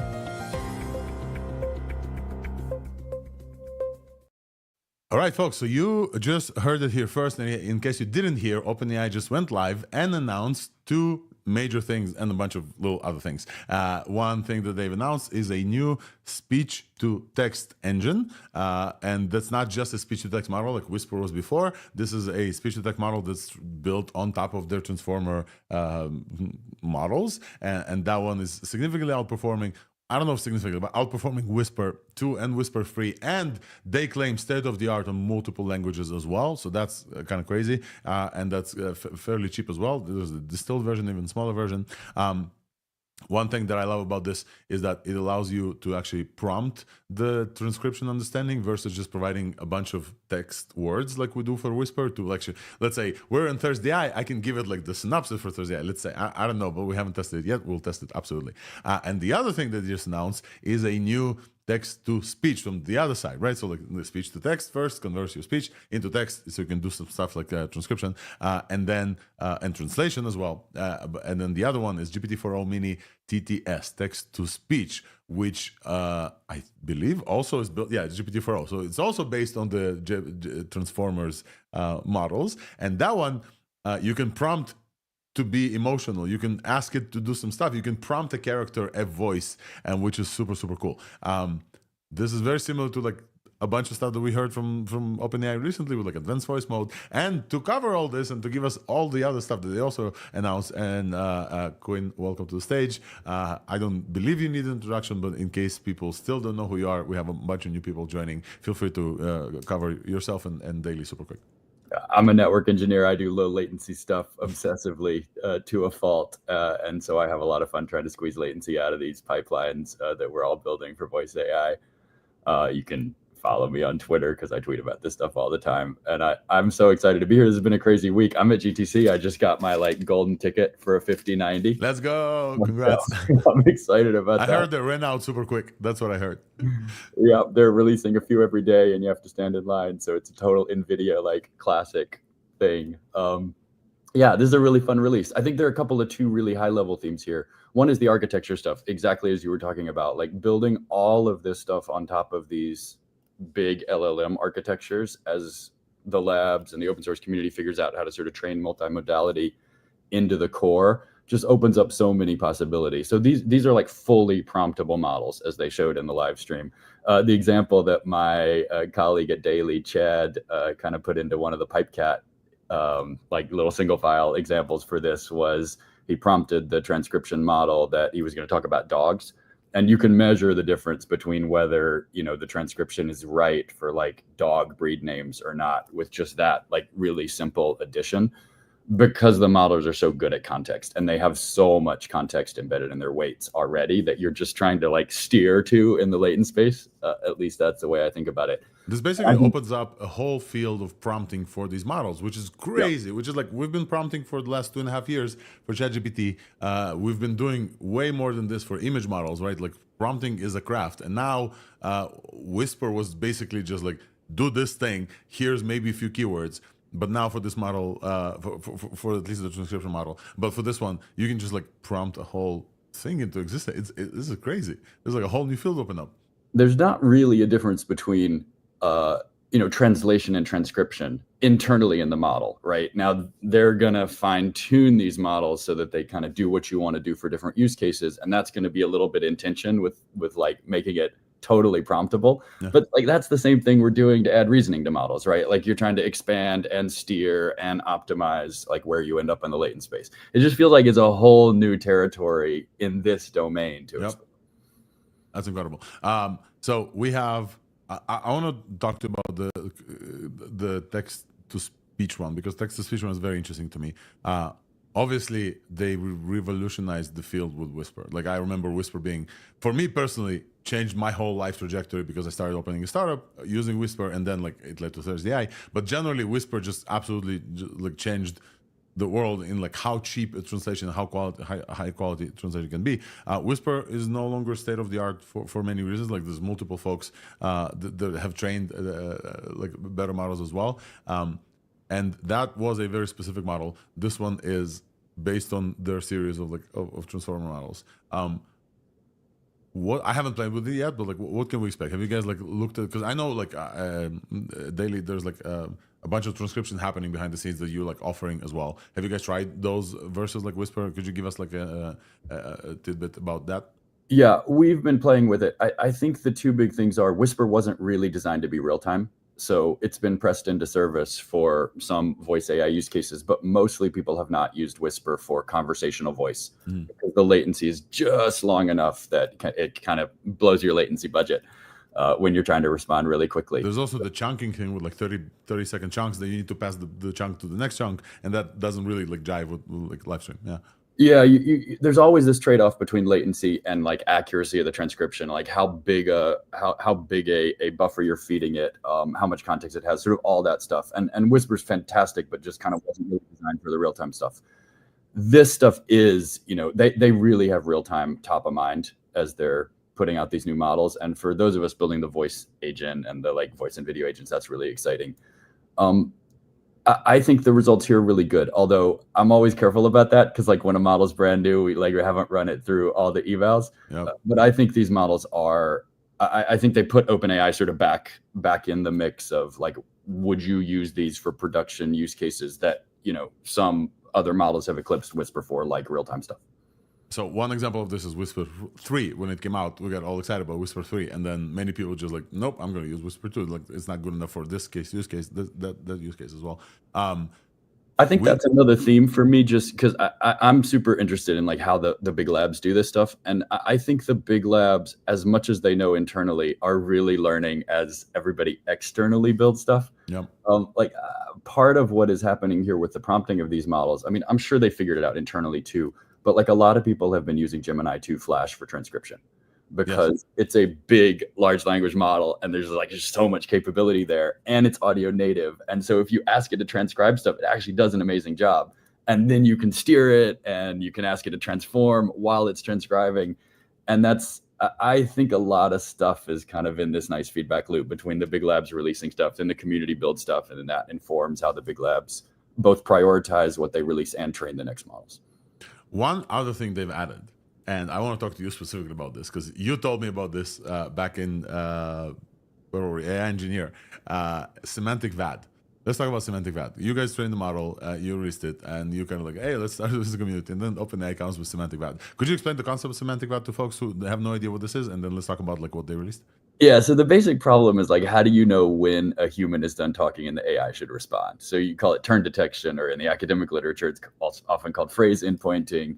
We're also now calling it semantic VAD, which stands for voice activity detection. Voice activity detection is traditionally like a really small AI model that you train on segments of speech, and you categorize speech as speech or non-speech. You categorize audio as speech or non-speech, and you can use that to decide when a human is done talking, but it's a dumb way to do it, right? Because it's basically just a pause. I think as everybody who listens knows, when you talk to any voice mode and you stop to think for just a second, if you talk to a person, that person would wait for you.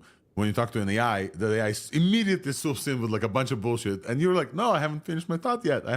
Wait, hold on. This happens with kids all the time. Kids take longer to like come up with something. This is why like my kids just absolutely hate talking with ChatGPT. Just like Dad, tell it to do this. They go to me because like they know how I interact with the model, and I assume that this is experienced with everybody else. This is because the VAD is dumb. It's literally just waiting for silence, right? Like something like similar to this, or maybe not silence, but like speech necessarily. Whatever a really small AI model thinks is not human speech. Yeah, not human speech. You're waiting for a certain amount of time of those frames in a row. And so obviously the next step is to try to get more human-like, and, you know, thinking about how humans actually figure out when, you know, somebody's done talking.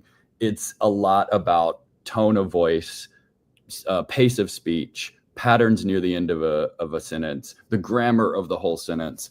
And so you're kind of trying to bring semantics, like language level knowledge in there.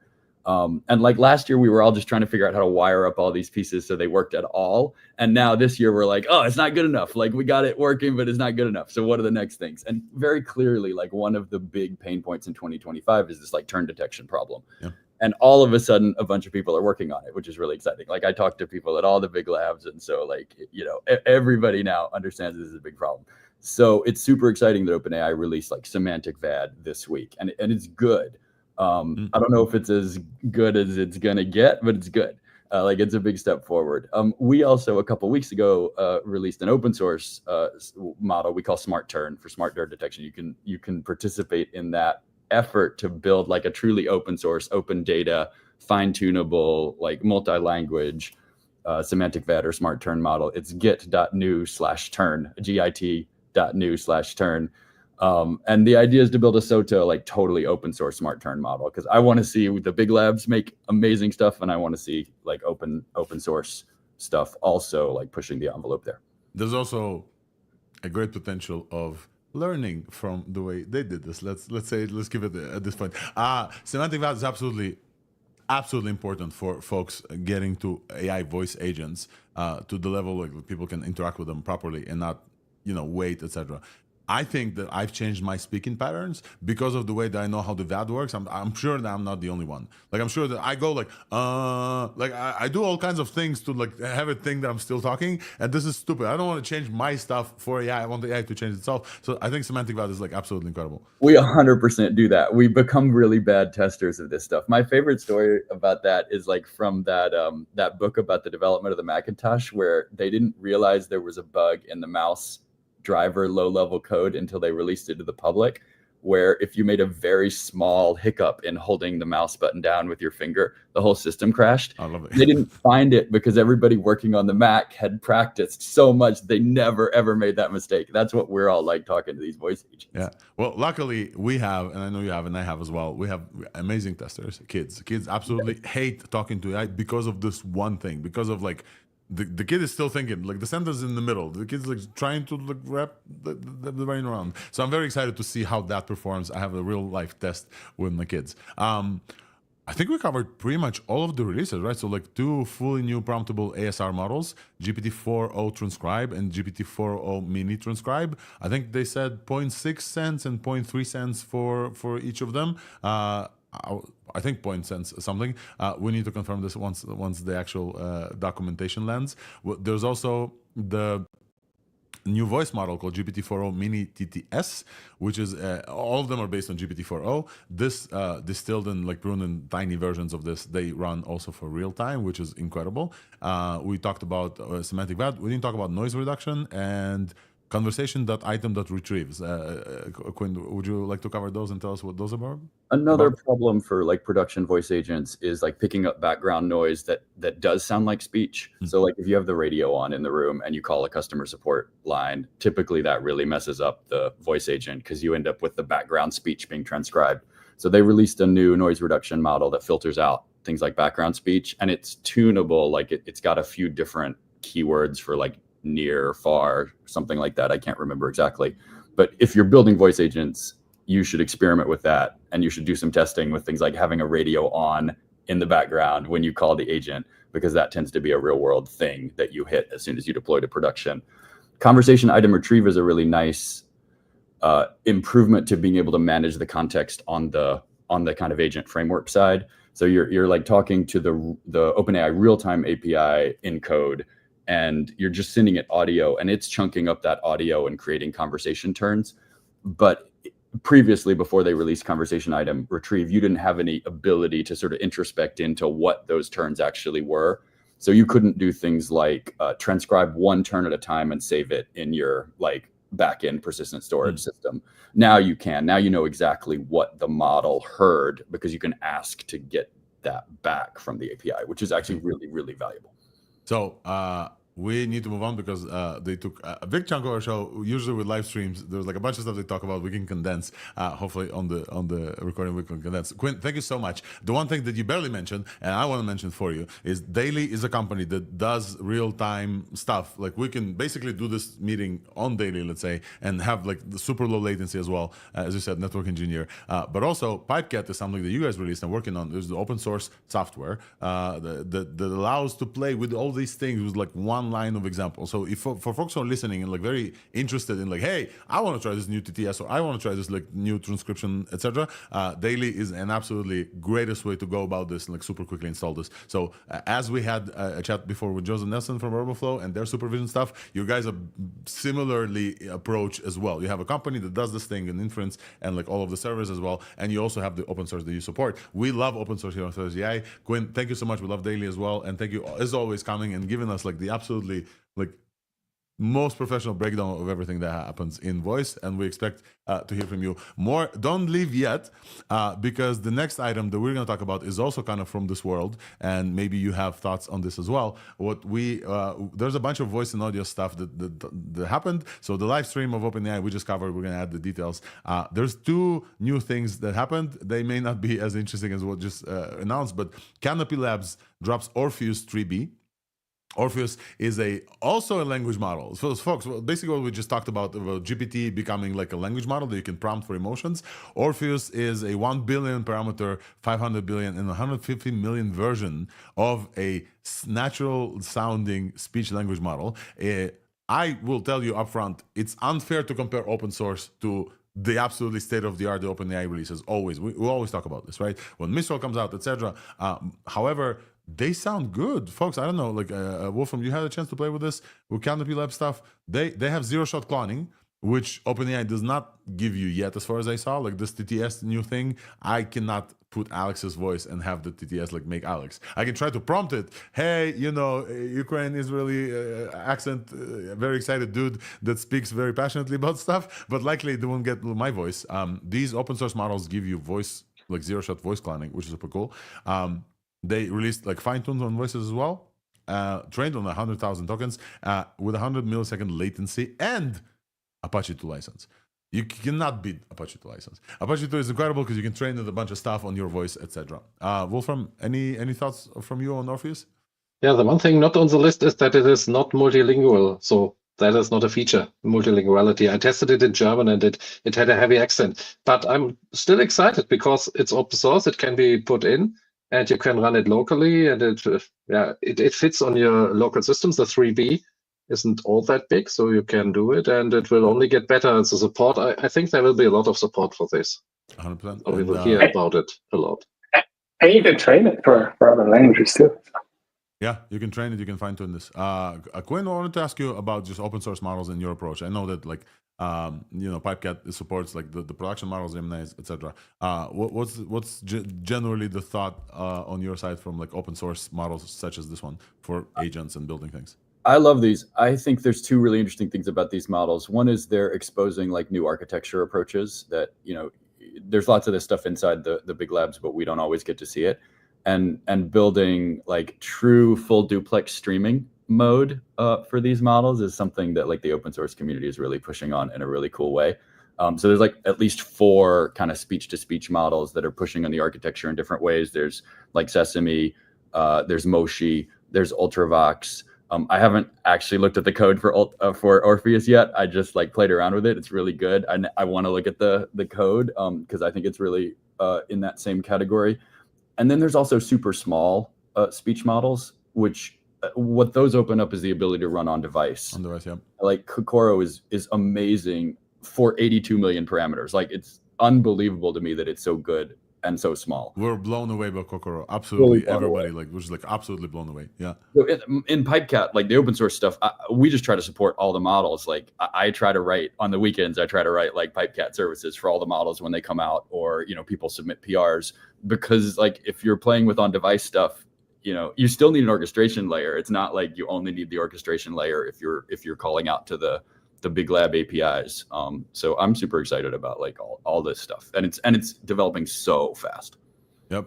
And we love it that it's an open source, like helps other things develop as well. Last thing that we will talk about here, NVIDIA released Canary, which is 1 billion and 180 million flash speech recognition translation, which kind of pales in comparison to the other news. Like, with all my love to NVIDIA, the TTS, that's state of the art now from OpenAI. But I think the Canary is actually like open source. So that's something. CC by license, which allows commercial use. This is a model that you can run. Many folks may not want to go to OpenAI for this latest model. Actually, you guys know I love OpenAI, but Whisper being open source absolutely changed the game for everyone. The fact that this new TTS model is not open source, I don't love. I love folks from OpenAI know that I get excited and hyped about all of the things.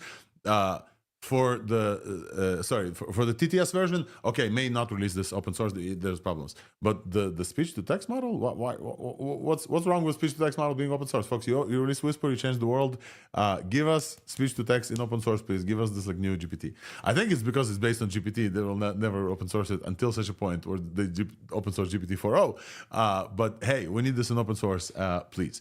But this new one from NVIDIA Canary, looks pretty cool.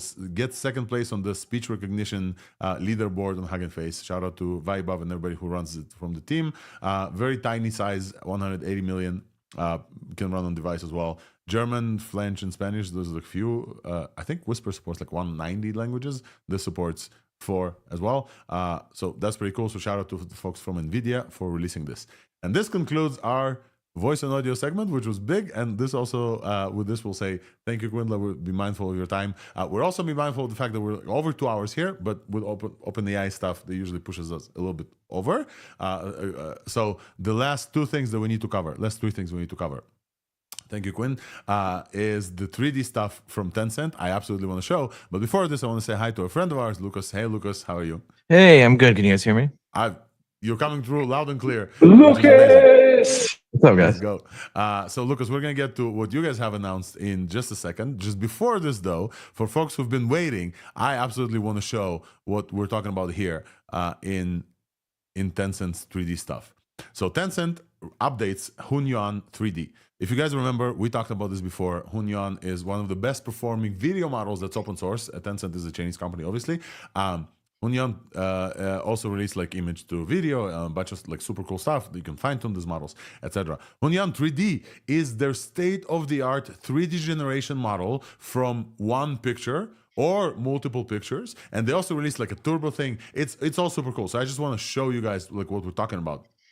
This is an example of me generating a mouse character just by going to Gemini native image output, just asking for a character, literally drag and dropping that image that Gemini generated into the Hunyuan 3D Turbo, and they released this state-of-the-art model that generates 3D images for you.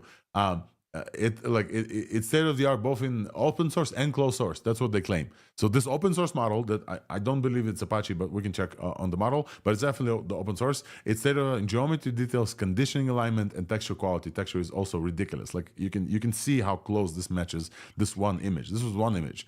The process from creating an image into 3D now is just like this. Not only that, they released a new acceleration technique called Flash VDM that they also open sourced that makes this model go brrr and go up to 30x with the turbo model. This is ridiculous, folks. You can generate this quality of 3D imagery with less than 1 second on an H100. Hold on. Where's my mouse? 1 second of an image to 3D model. This means we're getting to the point where it's near real time with consistency as well, because those are the image inputs, folks. We're getting to near real time 3D generation with like the example of these models. I had to zoom in on my face to see the excitement that I have. The additional thing they released is this thing. So generally, these 3D models, when you provide one image, let's say the frontal image of a character, these models have to kind of come up with what's behind, right? Like in the case of this mouse, for example, you can kind of see as a person, you can say, okay, he has like a tail that goes and curves, etc. When this model generates, they have to kind of, I'm not showing the screen, hold on. So when this model generates the stuff, they need to kind of like assume, the model needs to assume what's happening on the back end.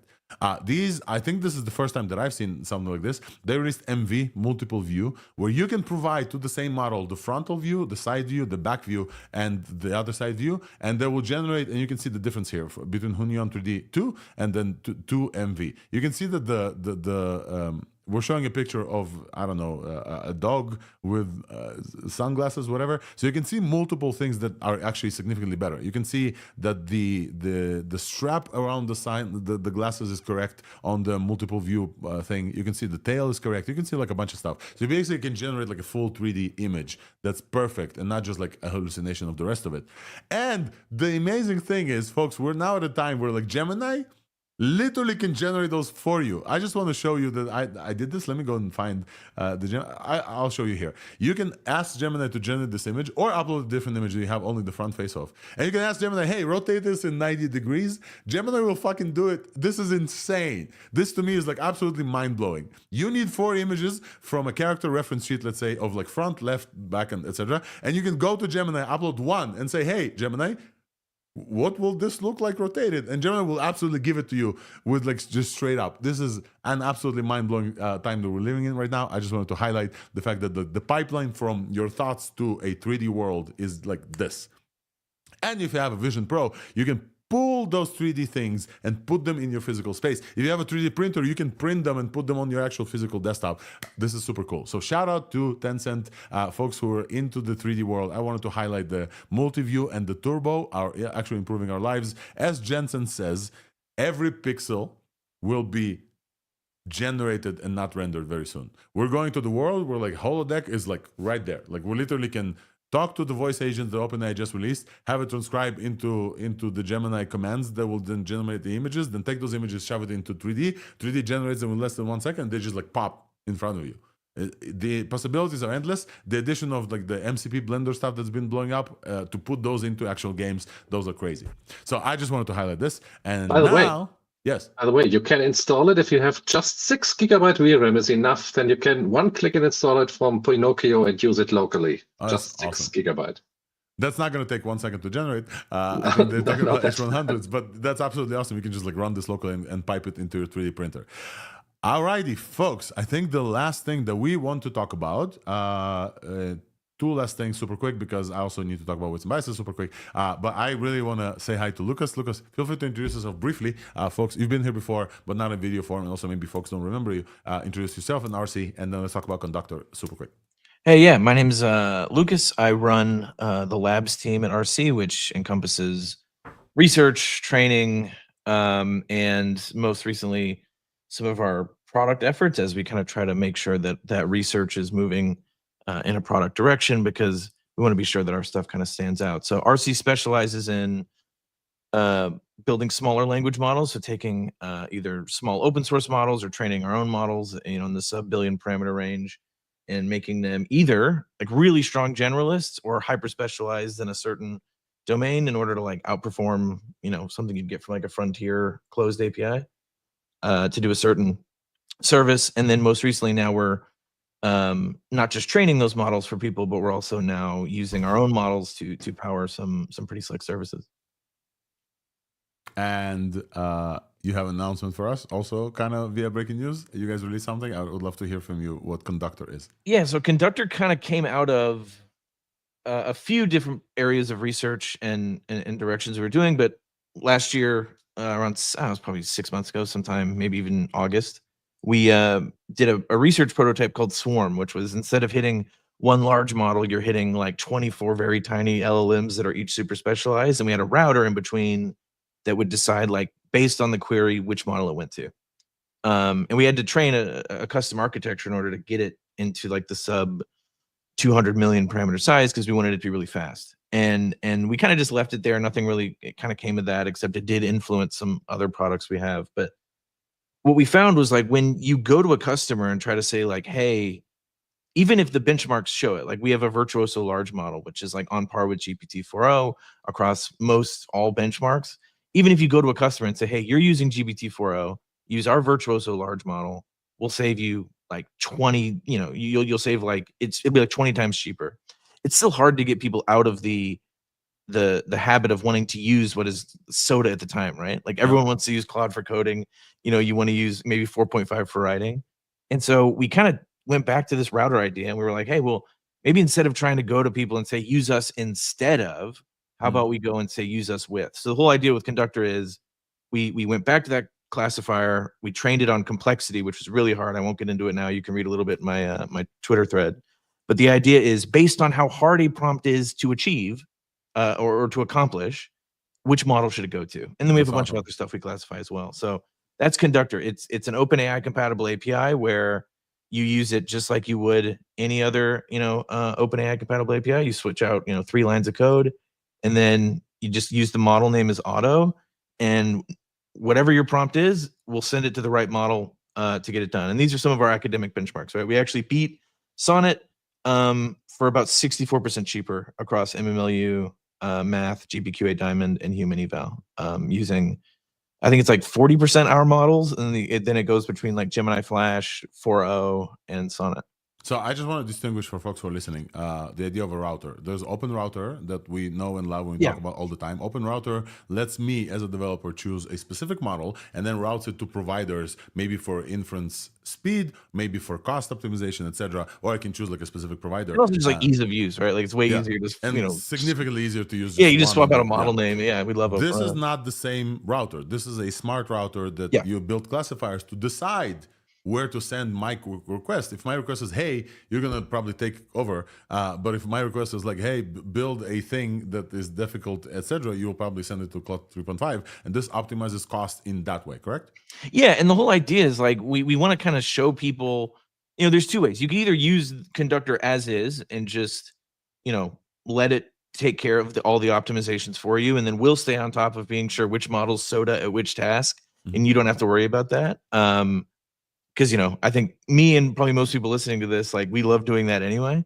But there's a lot of people that don't. And then the other thing is like, say, for coding tasks, we do still go to Sonnet pretty regularly, unless it's under like a very significant, like it's lower than, we do it on a scale of 1 to 10 as far as how hard something is. So unless it's like lower than 3, we pretty much go to Sonnet just because it's safer right now while we kind of build out our coding orchestration. But for companies or users that are doing a lot of summarization or QA or JSON output or tool calling, like they're going to Sonnet. They're paying $15 for every million output tokens, and maybe they'll find, oh my gosh, this routed into their Blitz model, which is super cheap. I mean, it is unbelievably cheap, and they got the same level of performance. Why would they go to Sonnet ever? And then you can just hit Blitz all the time. So it's kind of 2 ways you could use it. Alrighty, Lucas, thank you so much for coming up and talk about Conductor. Folks can find this on rc.ai, I believe, and find you on X, and we'll add you to the show notes as well. Thanks so much for coming up. Folks, really quick, do you just add, you get like $200 in credits right now if you sign up. Oh, hell yeah. So, folks, you get $200. Yeah, you get like 400 million tokens. That's and I get nothing because the show is sponsored only by Weights and Biases. And so far, we had RC, and we had Daily, and we have Roboflow, and all companies that we love, friends of the pod. And we will absolutely celebrate the open source releases and the work that they do. So, Lucas, thank you so much for coming up, because I'll have to say thank you to you, because we now have breaking news, folks. We have more breaking news. Can you believe it? Like, I want to end the show, but we have breaking news. I don't think my co-hosts know what I'm talking about, by the way.